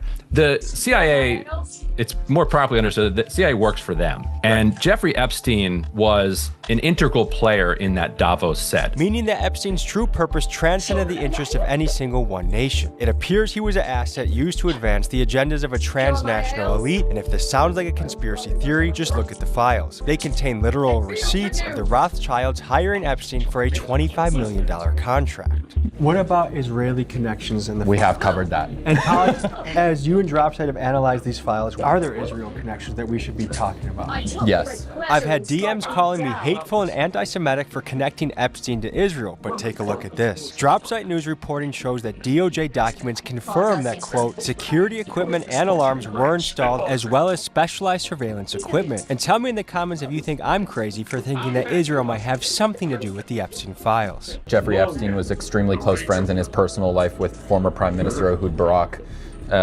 He was using that relationship and using his relationships to other governments to manipulate foreign policy aims that he was interested in. He negotiated a back channel between the Israelis and the Russians during the Syrian civil war in order to install a new government in Syria. That was on behalf of Israel. Negotiated arms transfers to certain countries like the Côte d'Ivoire, Mongolia, Nigeria, other countries in Africa and in that region of the world. I'm not saying necessarily that he was working for Israel. And is it possible that he was working with a few different intelligence agencies and that he was kind of a broker to the highest bidder or to the best friend? Yes, and that's he gave possible. information. He was not a strictly Mossad operator. No. Let's talk about the Israelis. I think a lot of young people are really interested in the Israeli angle to this. Can you speak more about that? We just have no information that's why we need to go through the classified information in terms of what his connection was to our government's intelligence or foreign government intelligence. But unless you go and actually see those classified documents, there's no way of knowing. And only a president can order someone to do it. And I think that there are unanswered questions, and they should get the truth out there. A big question a lot of Americans have is conspiracy theories that we thought were so far out. Pizzagate, satanic rituals. Yeah. It seems like if you read some of these files that these are possible theories to investigate now. What have you seen directly looking at these files? Oh, look, I think some of those conspiracy theories are not true. What I can tell you is through the files is that there is clear evidence that Jeffrey Epstein raped underage girls. There's clear evidence that other people were involved in the rape of underage girls. And there's clear evidence that a lot of our nation's elite and global elite showed up to these islands and the ranch knowing that underage girls were being paraded naked or being raped. And you don't have to buy into conspiracy theories, which are not, in my view, true, to believe the fundamental point here, which is that there are 1,200 survivors who were denied justice, were treated as disposable, and the country's elite look the other way. Is there anything new that you learned in the last hour or so, even the littlest tidbit that you can break to the American people? One email is, about Epstein was dressing up as Jesus because while he was raping or committing assault on these underage girls. And it's just a level of sadism that is incomprehensible. I guess in the category of people that are either should be investigated or what they were doing. Is it satanic rituals? Are they sacrificing babies? I didn't see any of the satanic stuff.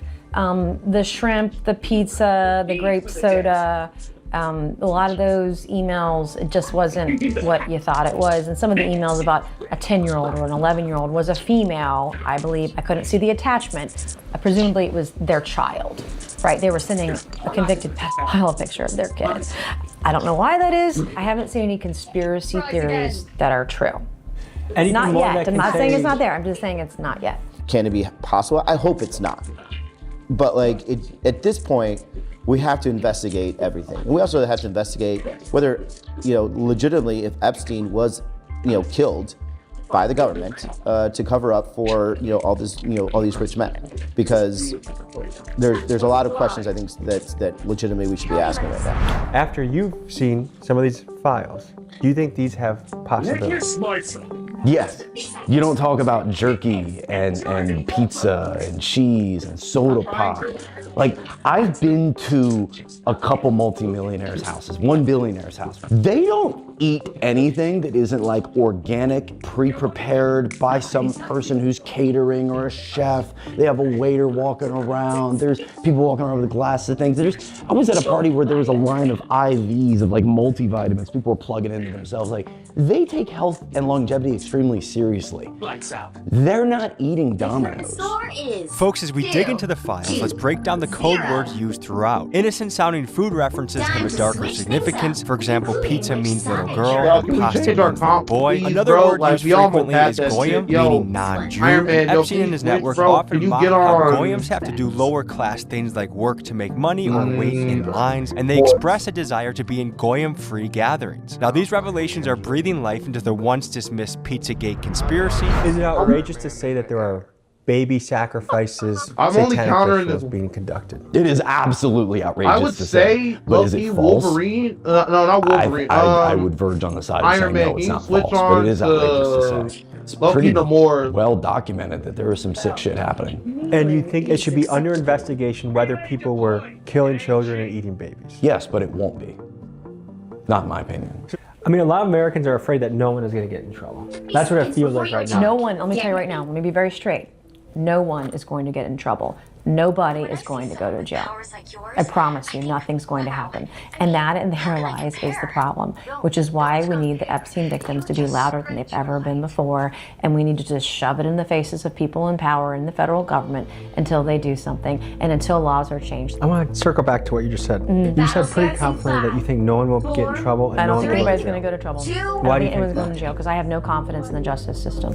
We have a two-tiered system of justice in America. We have one for the rich and powerful. We have one for everybody else. Nobody's going to jail.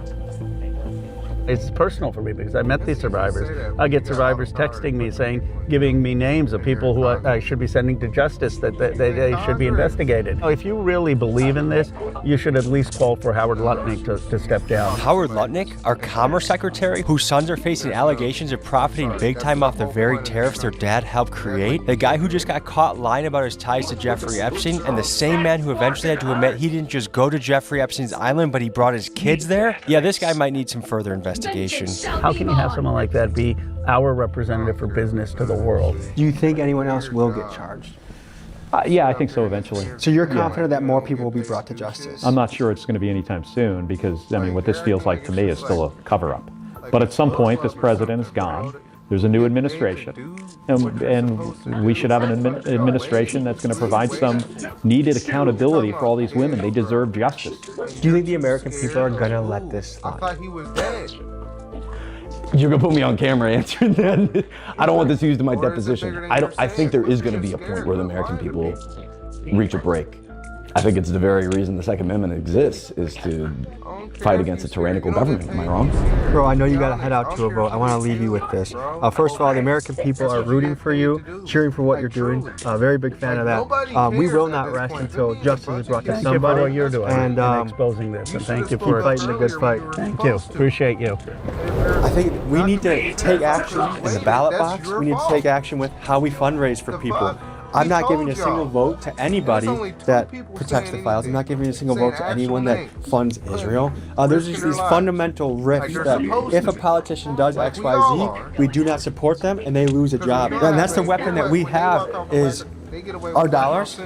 I think we maybe should consider not paying taxes, but we do have a voice here. We have a role to play, and we got to step up and play it because this is our country that depends on it. Folks, 3 quick things before you go. Number 1, to realize that only 2% of the files are out there right now. So imagine how angry you are right now. Imagine when we see the 98% of footage, video, files, emails, documents that are so heinous. I mean, if this is what they're showing us, imagine what is really out there. And to think 1999 to 2003 supposedly kept away from us. Wonder if that has anything to do with 9/11. We'll have to see. Number 2, I am happy to join in the movement of not paying taxes. I will withhold my first quarter tax payment entertainment of this year.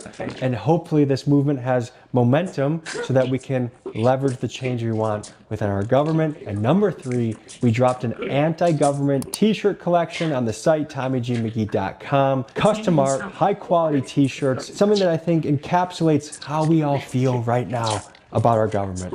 Appreciate you guys. See you next week. Peace. You got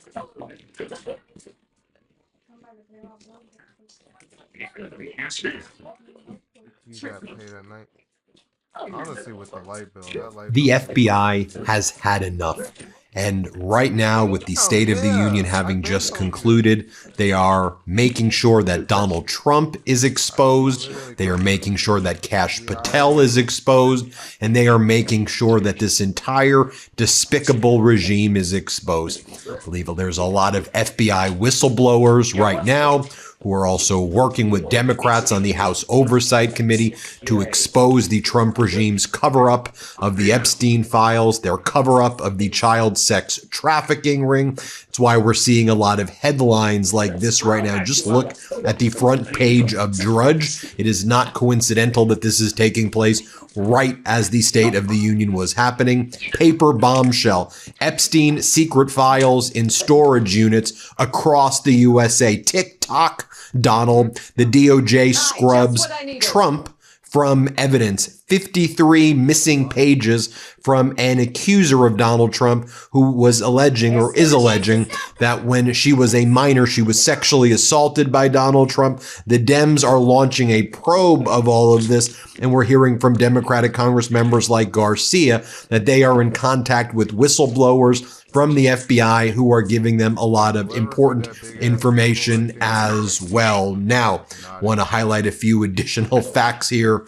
So we're also hearing from FBI leaks regarding Kash Patel's despicable behavior. So they're leaking against Donald Trump and Bondi. They are leaking against Kash Patel.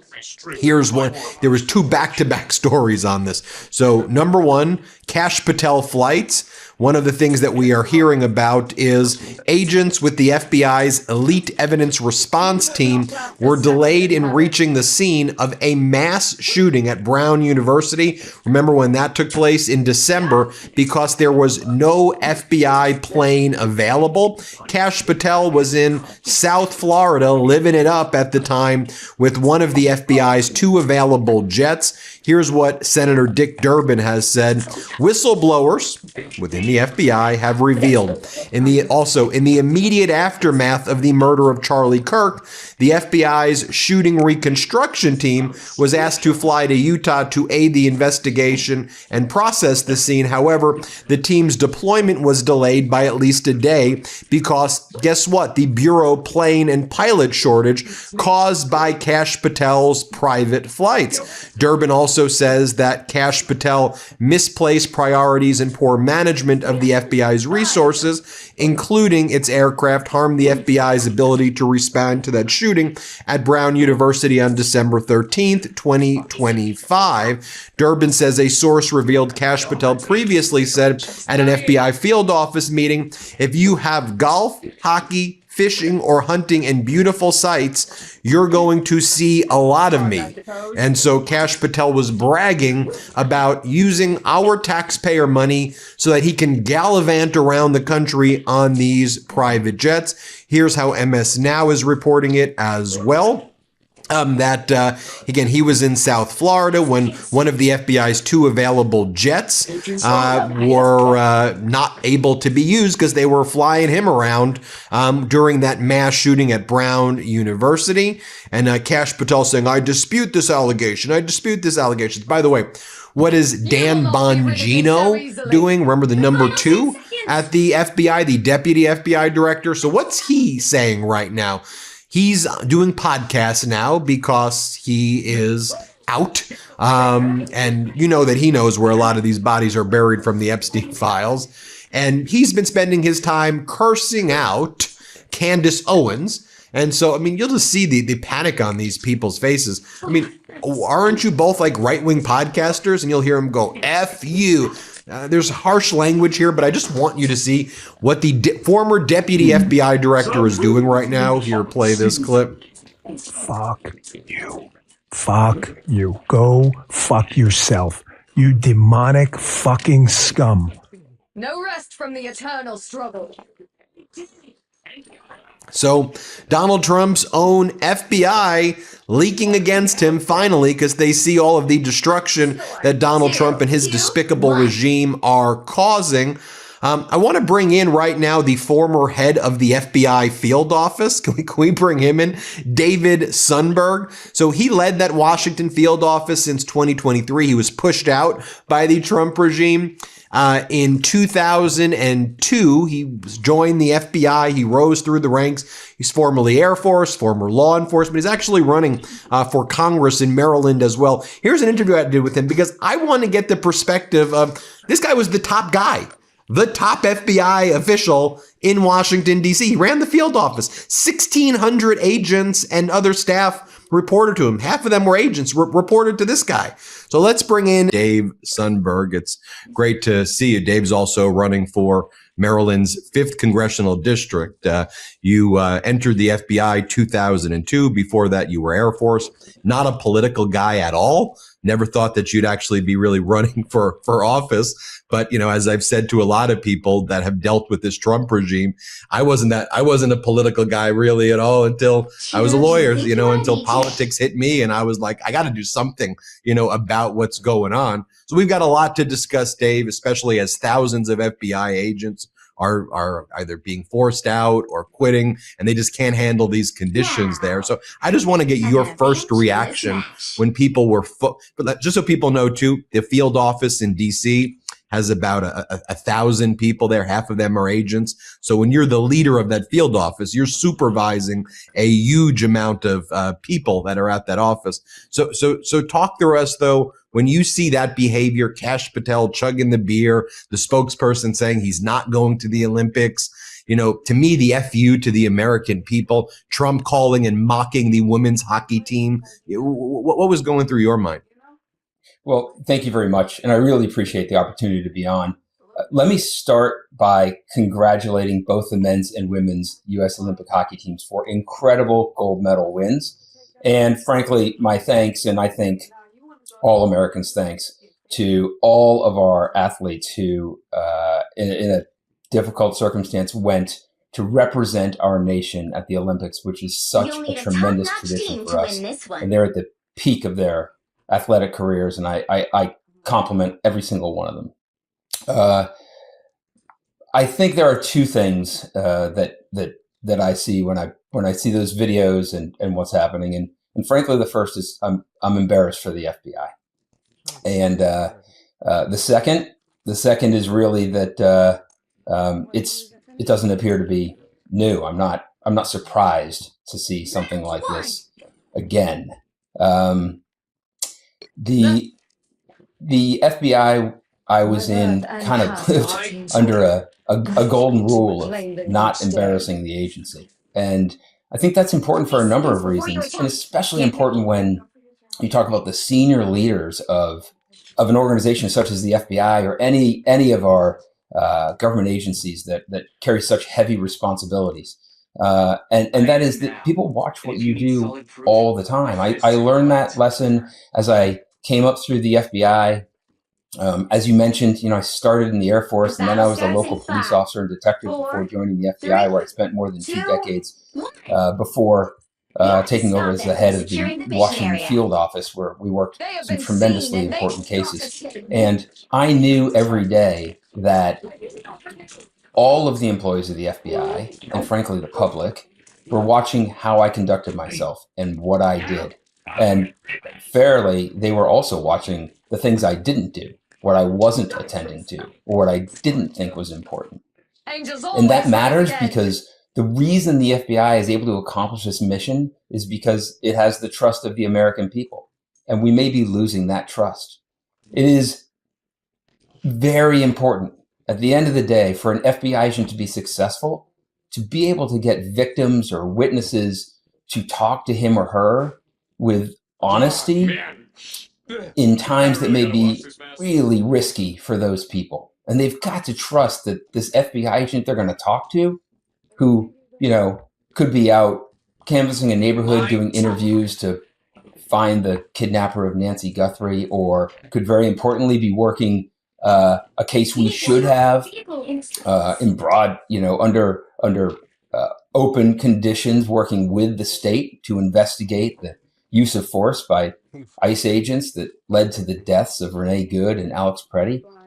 To do those interviews, people need to trust the FBI agent they're talking to.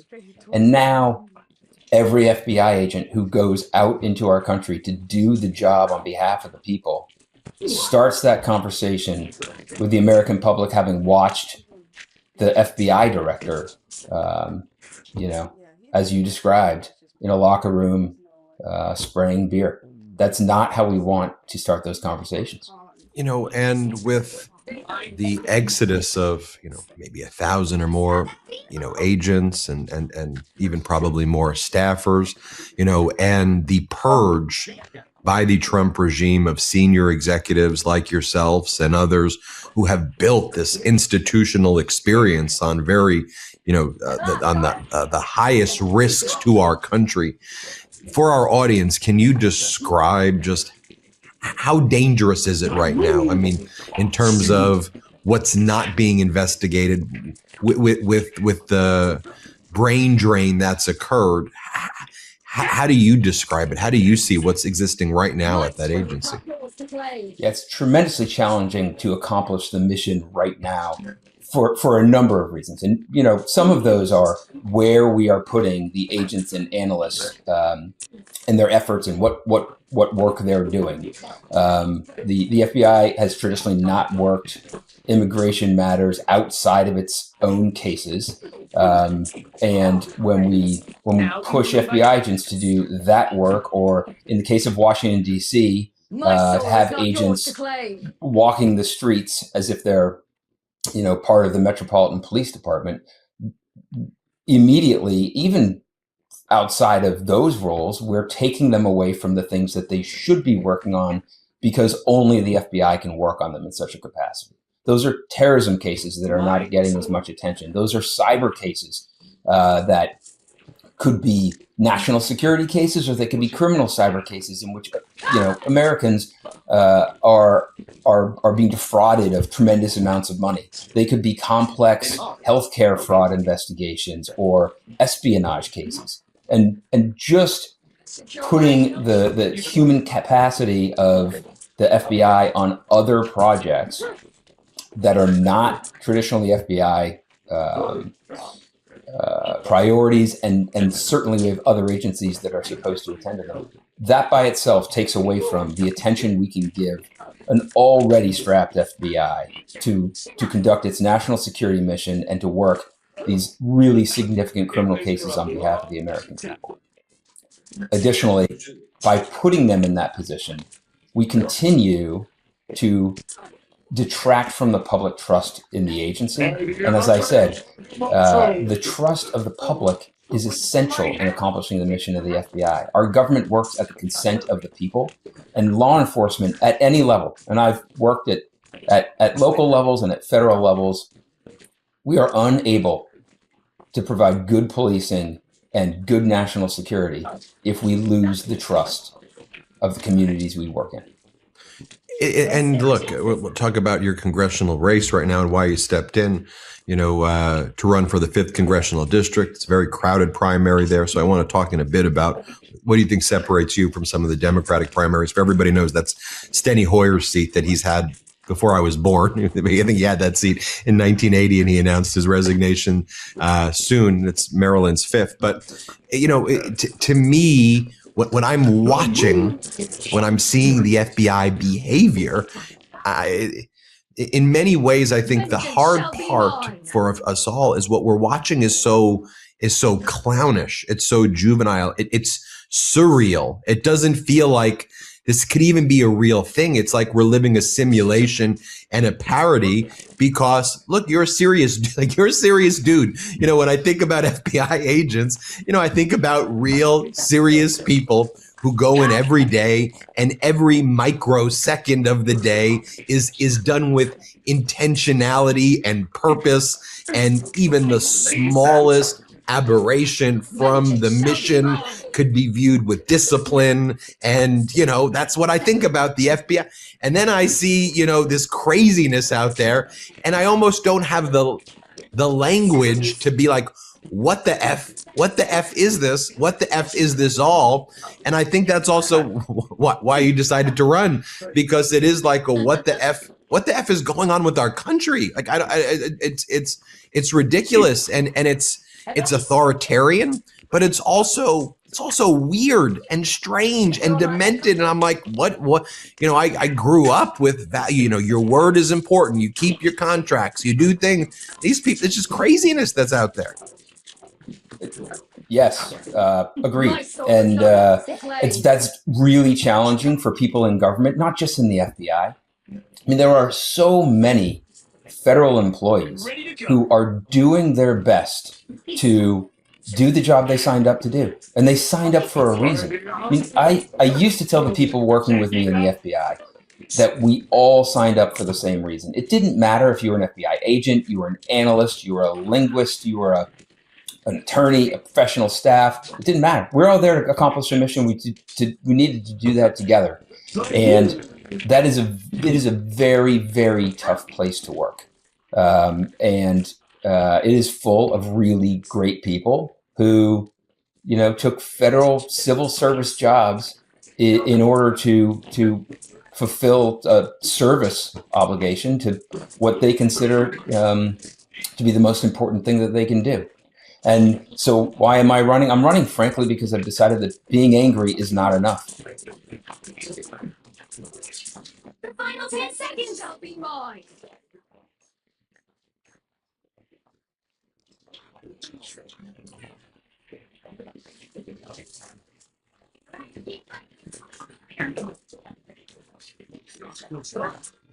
Bottom of the moon all of a sudden. For my entire life, the crescents have always been on the side. So unless we had a 90-degree pole shift, we need answers, because the moon should never look like the Amazon logo. There's another good synchronicity that somebody told me about, which kind of blew my mind. It was this record Which side you're released on. in July 2000. You'll need a top-notch team to win this one. Button 2, sub up, join the family. This is the most lit and active community on YouTube, period. With that being said, guys, let's hop straight into the video.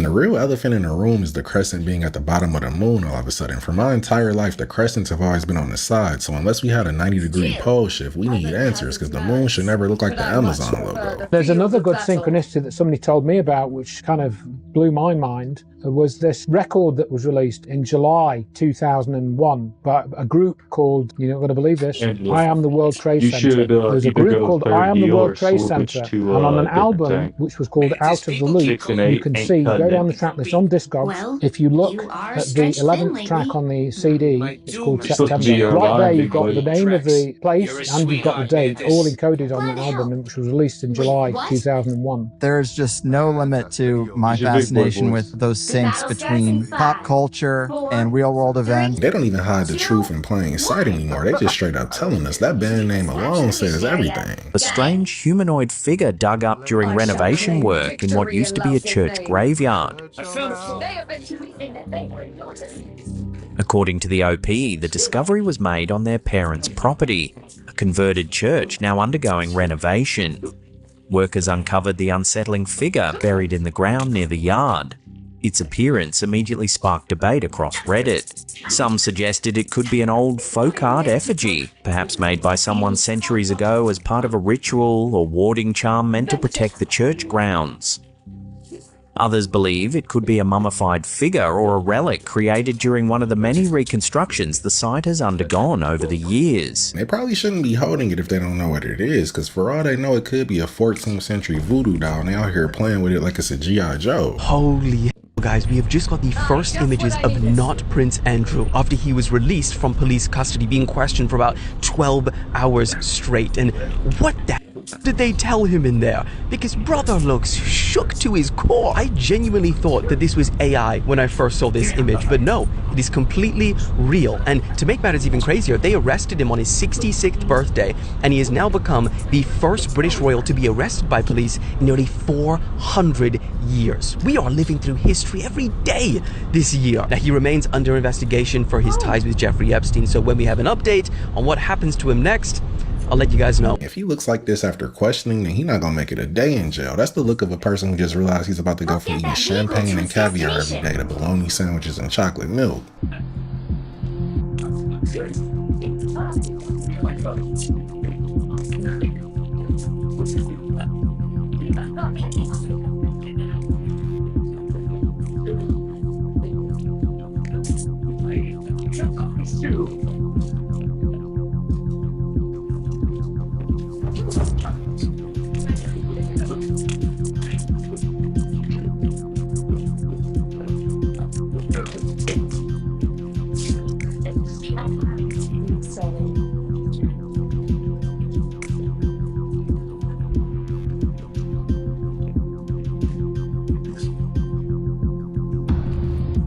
I can clearly make out 4 legs and a tail, so it could be like a mountain lion or a wolf or something like that, but the body looks extremely humanoid, so it might be a Texas stiltwalker. I got a crazy conspiracy for you, TikTok, but keep in mind this is just for entertainment purposes. I don't know what the f I'm talking about. So I'm pretty sure that there is a portal of hell behind the H in the Hollywood sign. So I'm going down the Epstein Files rabbit hole, and I keep coming back to the satanic pool. And then I remembered that Dr. Evil's lair was behind the Hollywood sign.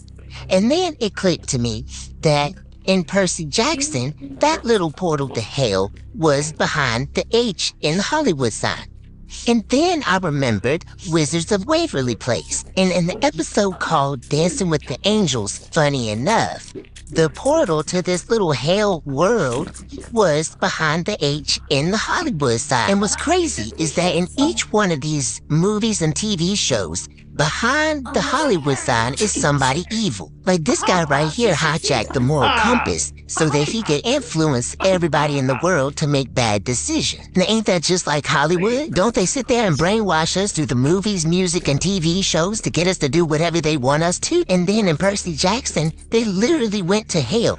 They literally went to Hades through the portal in the Hollywood sign. And then what's really crazy is when you factor in that some 200 angels were cast out of heaven, and that Los Angeles means the city of angels. You picking up what I'm putting down? I believe the mainstream media reveals secrets like this in movies and TVs and commercials, etc. So they might be trying to tell us something. There could be 2 portals to hell in LA, one behind the Hollywood sign and one in Diddy's basement. But you have Don Pettit. He was showing off drinking out of a bag. And I thought, man, it does kind of look like he's drinking liquid out of a plastic bag. But as they're leaving, you see the bag floating away and the coffee just shoots out of it.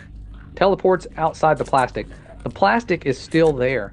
And lots of people, including me, were sharing this, and everyone was saying, it's a signal loss, man. Can't you just understand that when signal is lost, it's traveling from space, objects can teleport like that? And I'm like, you know what? I would try to give you the benefit of the doubt, but I know that anytime I've ever seen signal loss, I have never seen something teleport like that. That would be equivalent to someone driving down the road and you're recording them, sending a signal somewhere. Let's say you're using Zoom or Skype or whatever, or Messenger. You lose signal, the person is not going to then shoot out of their car and disappear from inside the car while the car stays there and their body is completely outside. That is what we're seeing with this NASA FEL. And they're not the only ones that have these types of blunders, but they had them quite often. Now they're getting better. Of course, technology is improving, and they've had years and years to practice this. It very well could just be signal loss, but in my opinion, it kind of looks like a missed edit. And if so, I don't know what software they're using, but with how many of these they let slip through, you would think they were using a free version of CapCut. If you had a neighborhood where you had call it unlimited resources, so every house had security guards, and then if that neighborhood had an HOA with, call it private security, and those private security were also sort of around and knew everything. Like what world is... Can I just ask you a question about that neighborhood specifically? Do you ever stop and consider that that neighborhood might suck? You probably saw this ad. during the Super Bowl a couple weekends ago. One post of a dog's photo in the Ring app starts outdoor cameras looking for a match. Search Party from Ring uses AI to help families find lost dogs. Since it aired for a massive audience at the Super Bowl, Ring's Search Party commercial has become a lightning rod for controversy. I mean, you know it's bad when Matt Nelson, who runs We Rate Dogs, is posting things like this. Neither Ring's products nor business model are built around finding lost pets, but rather creating a lucrative mass surveillance network by turning private homes into surveillance outposts and well-meaning neighbors into informants for ICE and other government agencies. As it happens, Ring's founder, Jamie Siminoff, was just on Decoder a few months ago, talking about how and why he founded the company, and in detail about why he sees Ring's mission as eliminating crime. Not selling cameras or doorbells or floodlights or anything else Ring makes, but getting rid of crime. It feels like all of these tech CEOs are trying to justify bringing about the surveillance state with some noble cause like eliminating crime, when all we wanted was a doorbell camera, and he out here thinking he's Bruce Wayne. So kurwa jakieś jaja, no nie?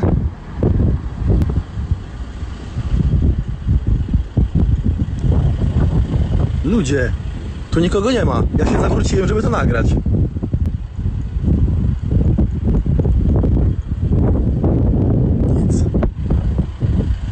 Nic.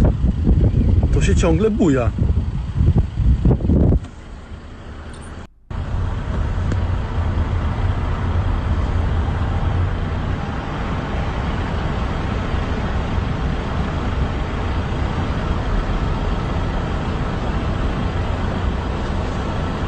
Nawet nie zwalnia.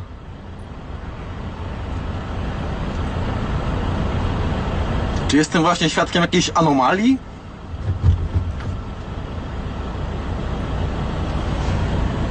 Tu naprawdę nikogo nie ma na całym tym pastwisku.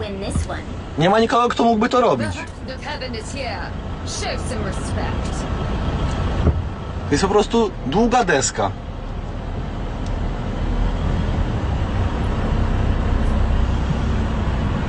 This was actually sent to me by a member of the community from the Netherlands. While he was out making a delivery for work, he saw this fence moving, and then when he was coming back from the delivery, it was still moving. It sounds windy in the clip, so it could be that, but I feel like the wind would have to be super strong and sustained for it to still be shaking. In my opinion, it kind of seems like something might be going on underground, or there's a frequency being broadcasted nearby. Let me know what you guys think about this one. Protect my sister at any cost. Woe to those who stand in my way. I've never seen that before. 30 seconds before you attack. Get ready. Being observed by who? By who? I don't think I've ever seen this happen before. He must have been searching up something diabolical to trigger this. Now he got Palantir watching him. So I haven't made this video since the spring. We got 10 inches of snow and 3 inches of ice, and the pool turned green. And now I'm going to put some metal reducer in the pool and see if that helps. I don't think I could handle the pressure for breakfast.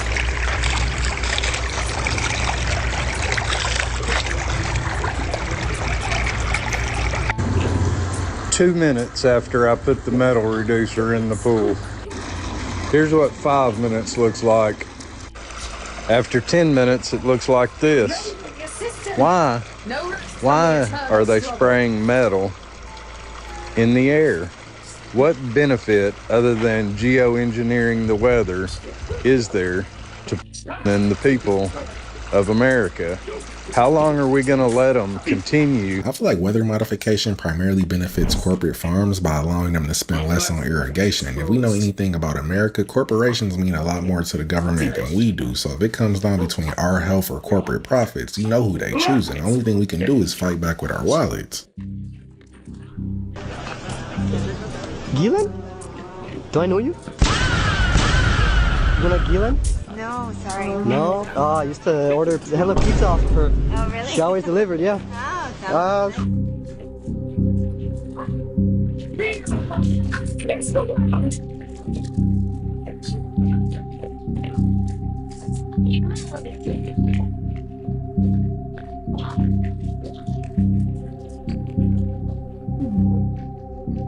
And there's already been 0 indictments in America coming from these Epstein files as is. So if Ghislaine Maxwell, the only person that's been convicted, is somehow out and about, then hide your kids and hide your wife. Mainly your kids. What you're seeing right next to me here is a screenshot from a video I took of a vampiric spirit that has haunted my family for at least 5 generations. I personally have captured it on video multiple times.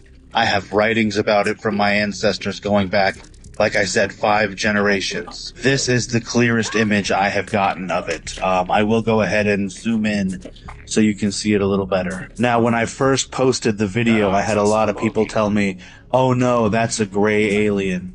And I appreciate people who want to help and give perspective, but please understand that I saw it with my own eyes. This was what my camera was able to capture. You can see here, not just the large bat-like ears on the side of its head, but what looks like a large dark eye is actually just, kind of a sunken in, almost concave eye socket. Deep set, you can see the cheekbones. You can almost see kind of the maw of the mouth, which was much more animalistic and monstrous. It is wearing what looks like a 17th or 18th century style coat. You can see the embroidery here going down the center of both sides of where the coat opens. You can see even a little bit on the sleeves, on the end, around the wrists, and you can see where the collar comes up around the neck and cuts off just under the head. Definitely the most striking thing that I've encountered here. But if you've been following, you know I've encountered a lot of very incredible things. It does bear a resemblance to an Orlok Nosferatu kind of vampire, and there's a good reason for that. According to those ancestral writings, this is the form some vampires would take when ascending to the status of elder, as seen in these photographs from the Oldry family bestiary and Harold Oldry Jr.'s Book of Vampires. The Oldrys hunted vampires and other creatures for multiple generations, and based on their work, I believe Albin Grau, the man who designed Count Orlok, had seen an elder in his life, or received a very intricate description of one. Now, this is just one of several entities that is contained here and diminished here. There's this vampiric spirit, there's demonic entities, there's other things that might be just considered things like poltergeist or even ghosts. If you're not familiar with my page, I really recommend you check it out. I've gone into an incredible amount of detail about all of it. I do know for a fact, for instance, that this vampire's name in life was Horst Lindstrom. I've actually already made several videos going into detail about him. You can check that out along with all the rest on my page. Here are some screenshots of another entity I've captured recently on video. You can see more about that on my page, and maybe I'll post another video soon. If this is real, I want to know where he lives, where he's seeing entities and vampires walking around his house, Transylvania. What the f is that? What the absolute f am I looking at right now? What the? Holy. You okay? No, dude. What is that, chat? Let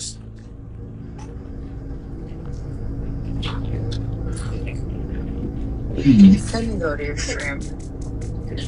Your goddess is What the- suffering! Oh my god, I think it's the end. I think it's the end. I've never seen that in my life. Oh my god. What, bro, what the is that? Oh my gosh. What? I don't know. They're too far apart to be planes. Heaven is on my side! Oh my god. Dude, chat, I think those are aliens.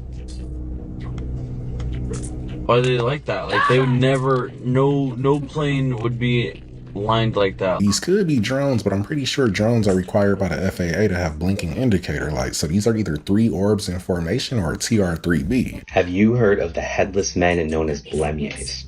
These creatures were first mentioned by Herodotus in the book Histories, written in 430 BC. Most of ancient history taught in Western academia is based on this literature. In this book, Herodotus speaks of a land in the western region of Libya. This land was inhabited by huge snakes, dog-headed men, wild men, and then men with their eyes and their mouth in their breast. The Blemmyes are also mentioned in the Indian epic Ramayana. The demon Kamada is depicted as one of these creatures. The Chinese god Qing Shen is described as having no head, with his nipples as eyes and his belly button as a mouth. There are even paintings of Alexander the Great encountering these creatures with his army. In one of the stories, he captures 30 of them to show to the rest of the world. These creatures have been mentioned in Africa, Asia, and even South America, and are all described exactly the same. These creatures are either metaphorical or actually existed. If they did exist, they were most likely the result of genetic deformity. The third explanation is that they were an ancient genetic experiment. God sent the flood to wipe out giants as well as strange flesh. Maybe these creatures are what strange flesh refers to. Just imagine stumbling on one of these creatures. I feel like whenever there's multiple civilizations depicting the same thing across different time periods, it's probably real, and I wouldn't be surprised if they're still around, because that first picture he showed looked exactly like Ellen DeGeneres. 30 seconds before you attack. Get ready. Hey, man. I feel like this squirrel was definitely a human in his past life, because he was staring at that house like the HOA president staring at somebody's house who haven't cut the grass. It's a strange small object that we just flew by, a small silver canister. Do you know what that could be? 49er Kilo, we've had no reports in that area. What altitude and direction is it heading? It appears to be standing still. I'm at 3,500 feet. It was right off our wingtip. Small silver canister. Roger, thanks. Do you think it's a drone or is it like a balloon type? I saw nothing attached to it. It was sort of hovering there. It was astonishing. I don't know what it was. Creepy. I want to believe. Chronos 402, contact approach on 125.75. 25.75, Chronos 402. Good luck with the alien. You can tell this air traffic controller just wants to hurry up and finish his shift and go home for the day, because this pilot just reported a legit UFO sighting and he didn't even jot it down in a notebook. He just wished him luck and sent him on his merry way.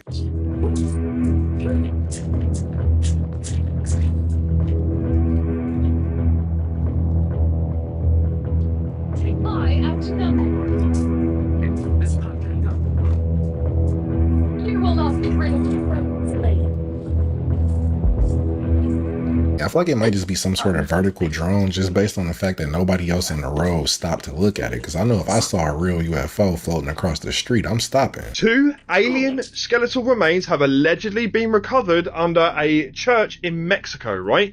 2 bodies right here that you're seeing right now. Absolutely incredible.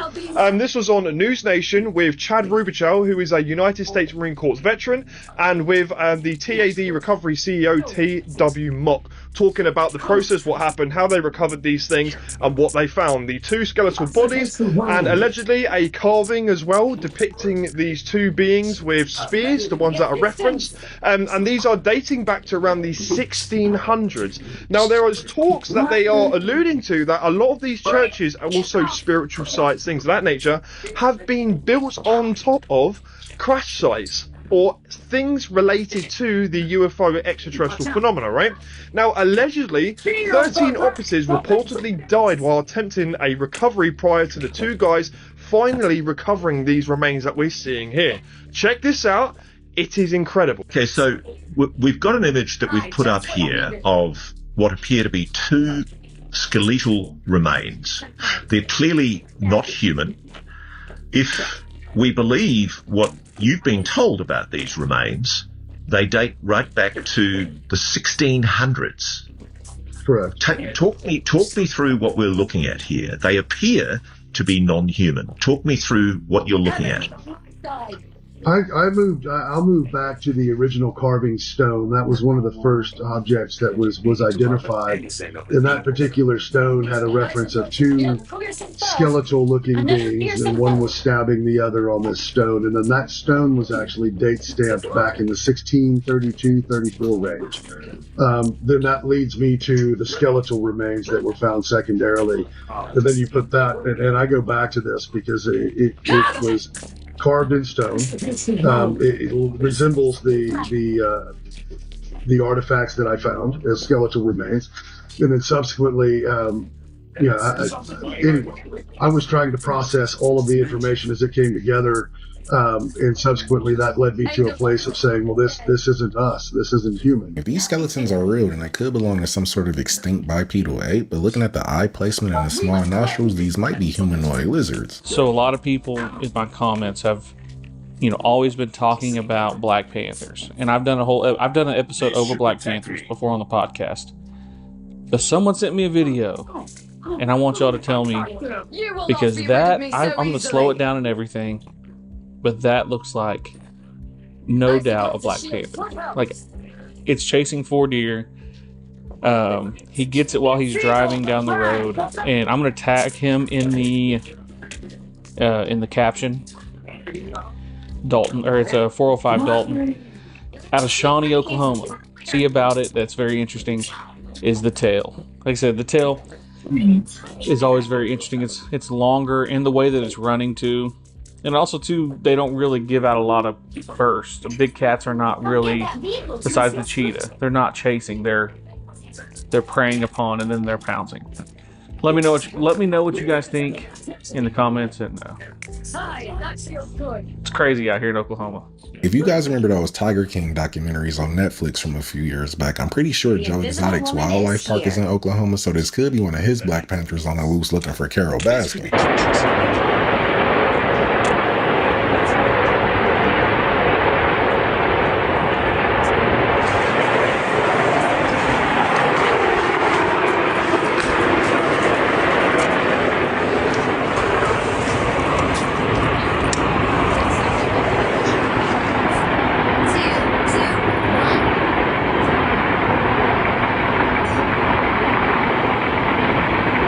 I'm not sure if they live near an air base or not, but it kind of sounds like it could be a fighter jet that you just can't see because of the overcast cloud conditions.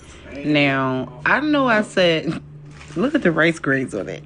I know I said I don't like big wings, but like, come on. Come on. They ain't even let it finish growing yet. Just gonna pluck this out. This is crazy. I like it though. I don't know where she got this from, but she might want to go back and take a look in the kitchen, because this don't look like a chicken drumstick. This is like a fried parrot leg. But that was the video, guys. Don't forget to sub up, hit that hype button if you enjoyed the video, and I'll catch you in the next one.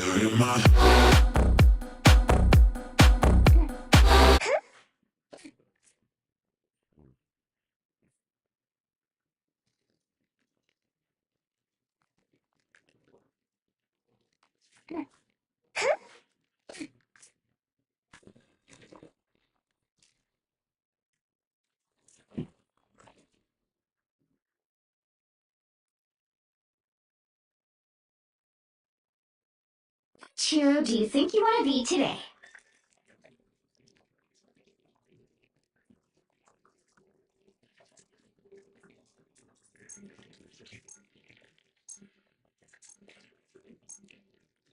Now, who am I gonna banish from this match?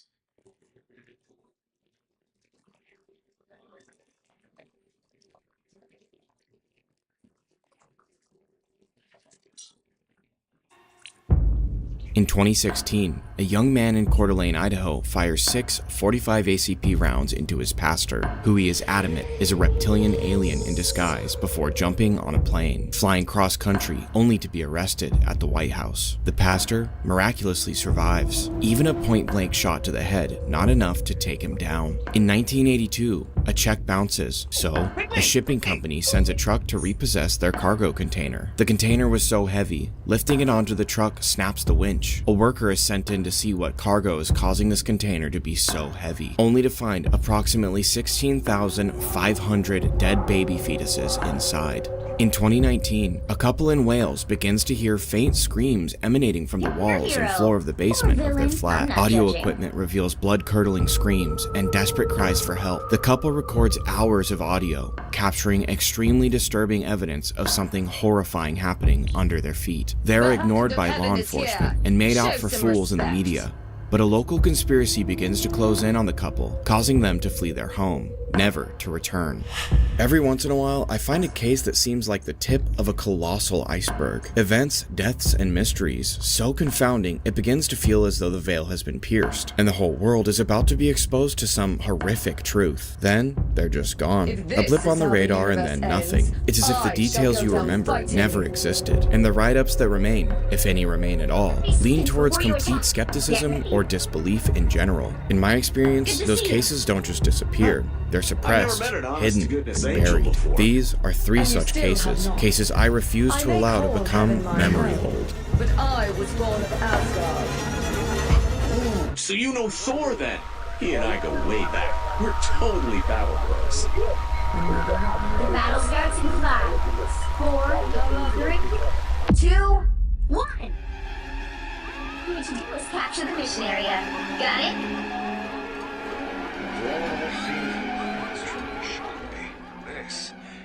This is you.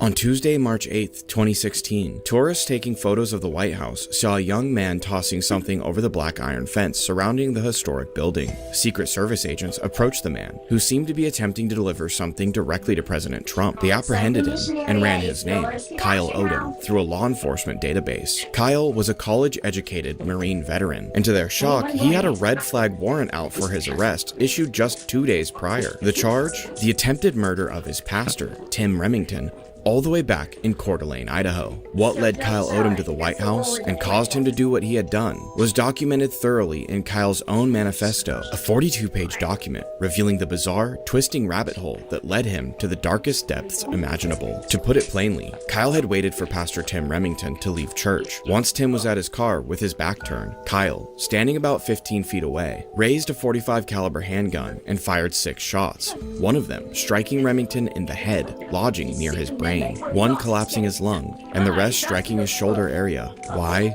Because Kyle was convinced that Remington was a reptilian Martian, hell-bent on controlling his mind and ruining his life. When Kyle Odom was approximately 20 years old, he joined the Marine Corps, serving from 2006 to 2010 as a flight expedition technician. During his service, he received an Iraq Campaign Medal with 1 star, indicating he served during a campaign phase in Iraq. When Kyle left the military, he entered the University of Idaho, graduating summa cum laude in biochemistry in 2014. University records confirm that Odom was a Dean's List student who was awarded a fellowship in 2013 for advanced research in aging. As part of the fellowship, Odom presented biomedical research at a regional conference of the National Institutes of Health. In biographical documents associated with the fellowship, Odom wrote that he planned to seek a PhD in biochemistry. According to Kyle's manifesto, everything that led to the attack on Tim Remington began in the spring of 2014.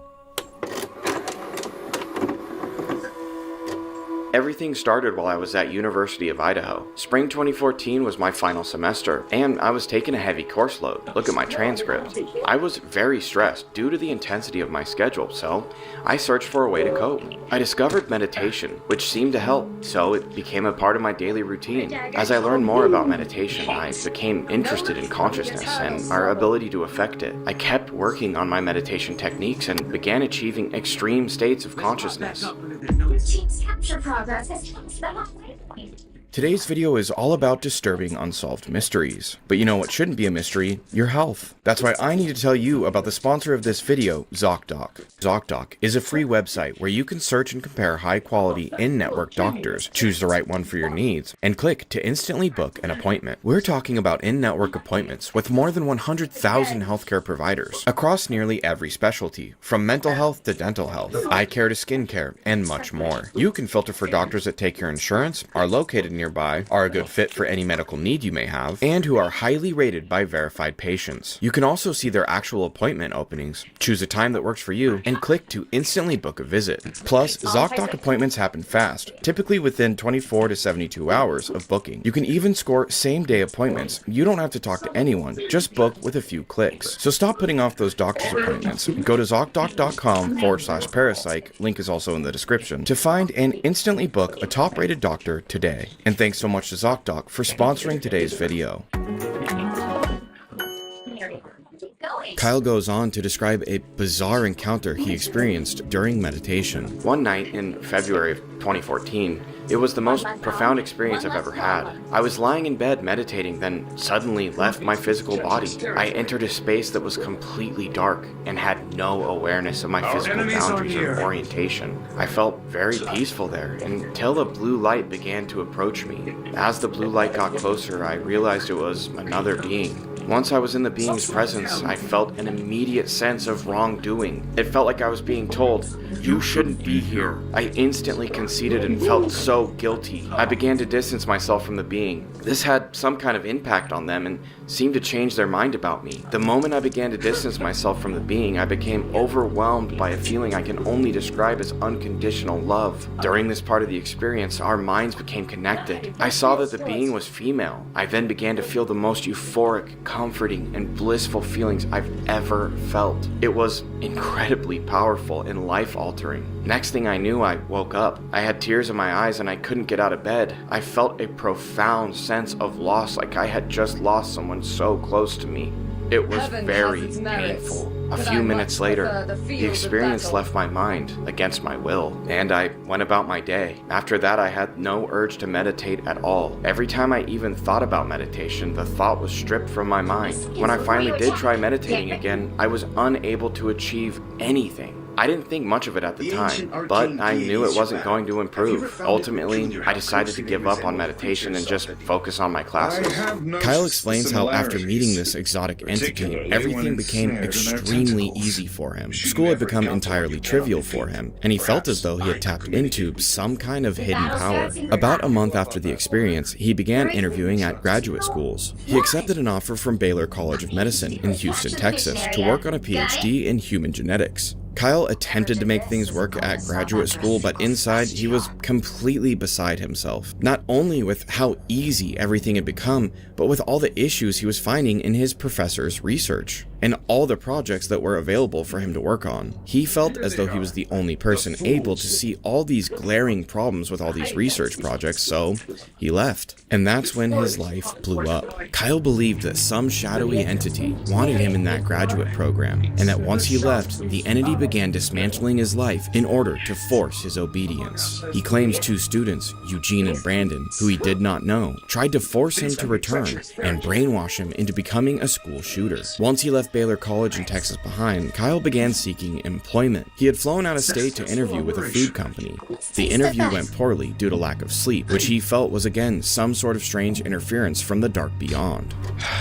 On the plane ride back home, my seat was taken. I asked the flight attendant and she directed me to a new seat. Once I sat down, an older gentleman in front of me kept glancing back until he got my attention. As he kept looking back, my head began to hurt and tingle. The moment my head began to hurt, his lips curled up into this evil-looking smile. The pain and tingling in my head continued for the rest of the flight and got even more intense as time went on. Every time I felt it, the man would start taking notes in a notepad. About halfway through the flight, someone else in front of me held up a newspaper that said psychic reading for like 5 minutes straight. It was blatantly obvious they were doing something to me, but I didn't know what. Once we landed, the older gentleman kept showing me his track phone as if to say, get one of these. I had applied to several government agencies before this happened, so I thought this might be one of their ways of contacting me. Out of curiosity, I decided to go buy a track phone. I checked it every day to see if anyone messaged or called. About a month later, I got a text message from a man named John Padula. He invited me to come to church at the altar. It seemed like a strange place to be recruiting for government jobs, but I went anyway. After I got there and went inside, something felt very wrong. I felt as if my life was in danger, and I became so uncomfortable I had to leave. A couple days later, I started receiving text messages from Tim Remington.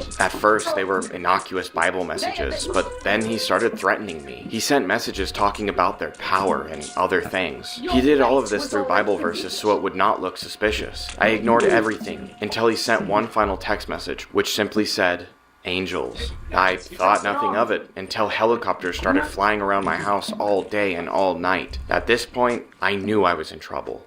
I knew I needed to contact them. So I made an appointment to meet John Padula for coffee. Little did I know, he had no intention of meeting me. It's after coming into contact with Altar Church, and more specifically, after scheduling that meeting with John Padula for coffee that would never occur, that Kyle believes a terrifying hypersexual spiritual attack began. In his manifesto, he describes in grueling detail getting unnatural erections and receiving extreme sexual stimulation against his will, both penile and anal. He would suffer and agonize through sleepless nights, hearing songs singing the lyrics, "Sister, sister, he's just a plaything," on repeat for hours while he endured the assault. He heard voices in his head saying things like, "You're going to be uncomfortable." all you have to do is breathe, and you're going to be sacrificed like Jesus. You will be beheaded. He experienced what he believed were synchronicities. Like after one of these dreams where he heard voices telling him about how he was going to get killed like Jesus, a missionary showed up handing him a pamphlet that had the title, The Sacrifice of Jesus Christ. He decided to flee Idaho and run back to his parents in New Mexico. When I reached the Spokane airport, my panic subsided. Everything was fine until I got on the plane to Albuquerque. I sat next to this huge man who kept telling me, telepathically, that he was going to crash the plane. Every time he spoke, he would sniff emphatically. I didn't know what to do, so I just sat there trying to stay as calm as possible. The man became angry about this and started touching my leg. The second he touched me, I could feel him inside my mind. This caused me to panic until I was on the verge of causing a scene. Before I did anything, he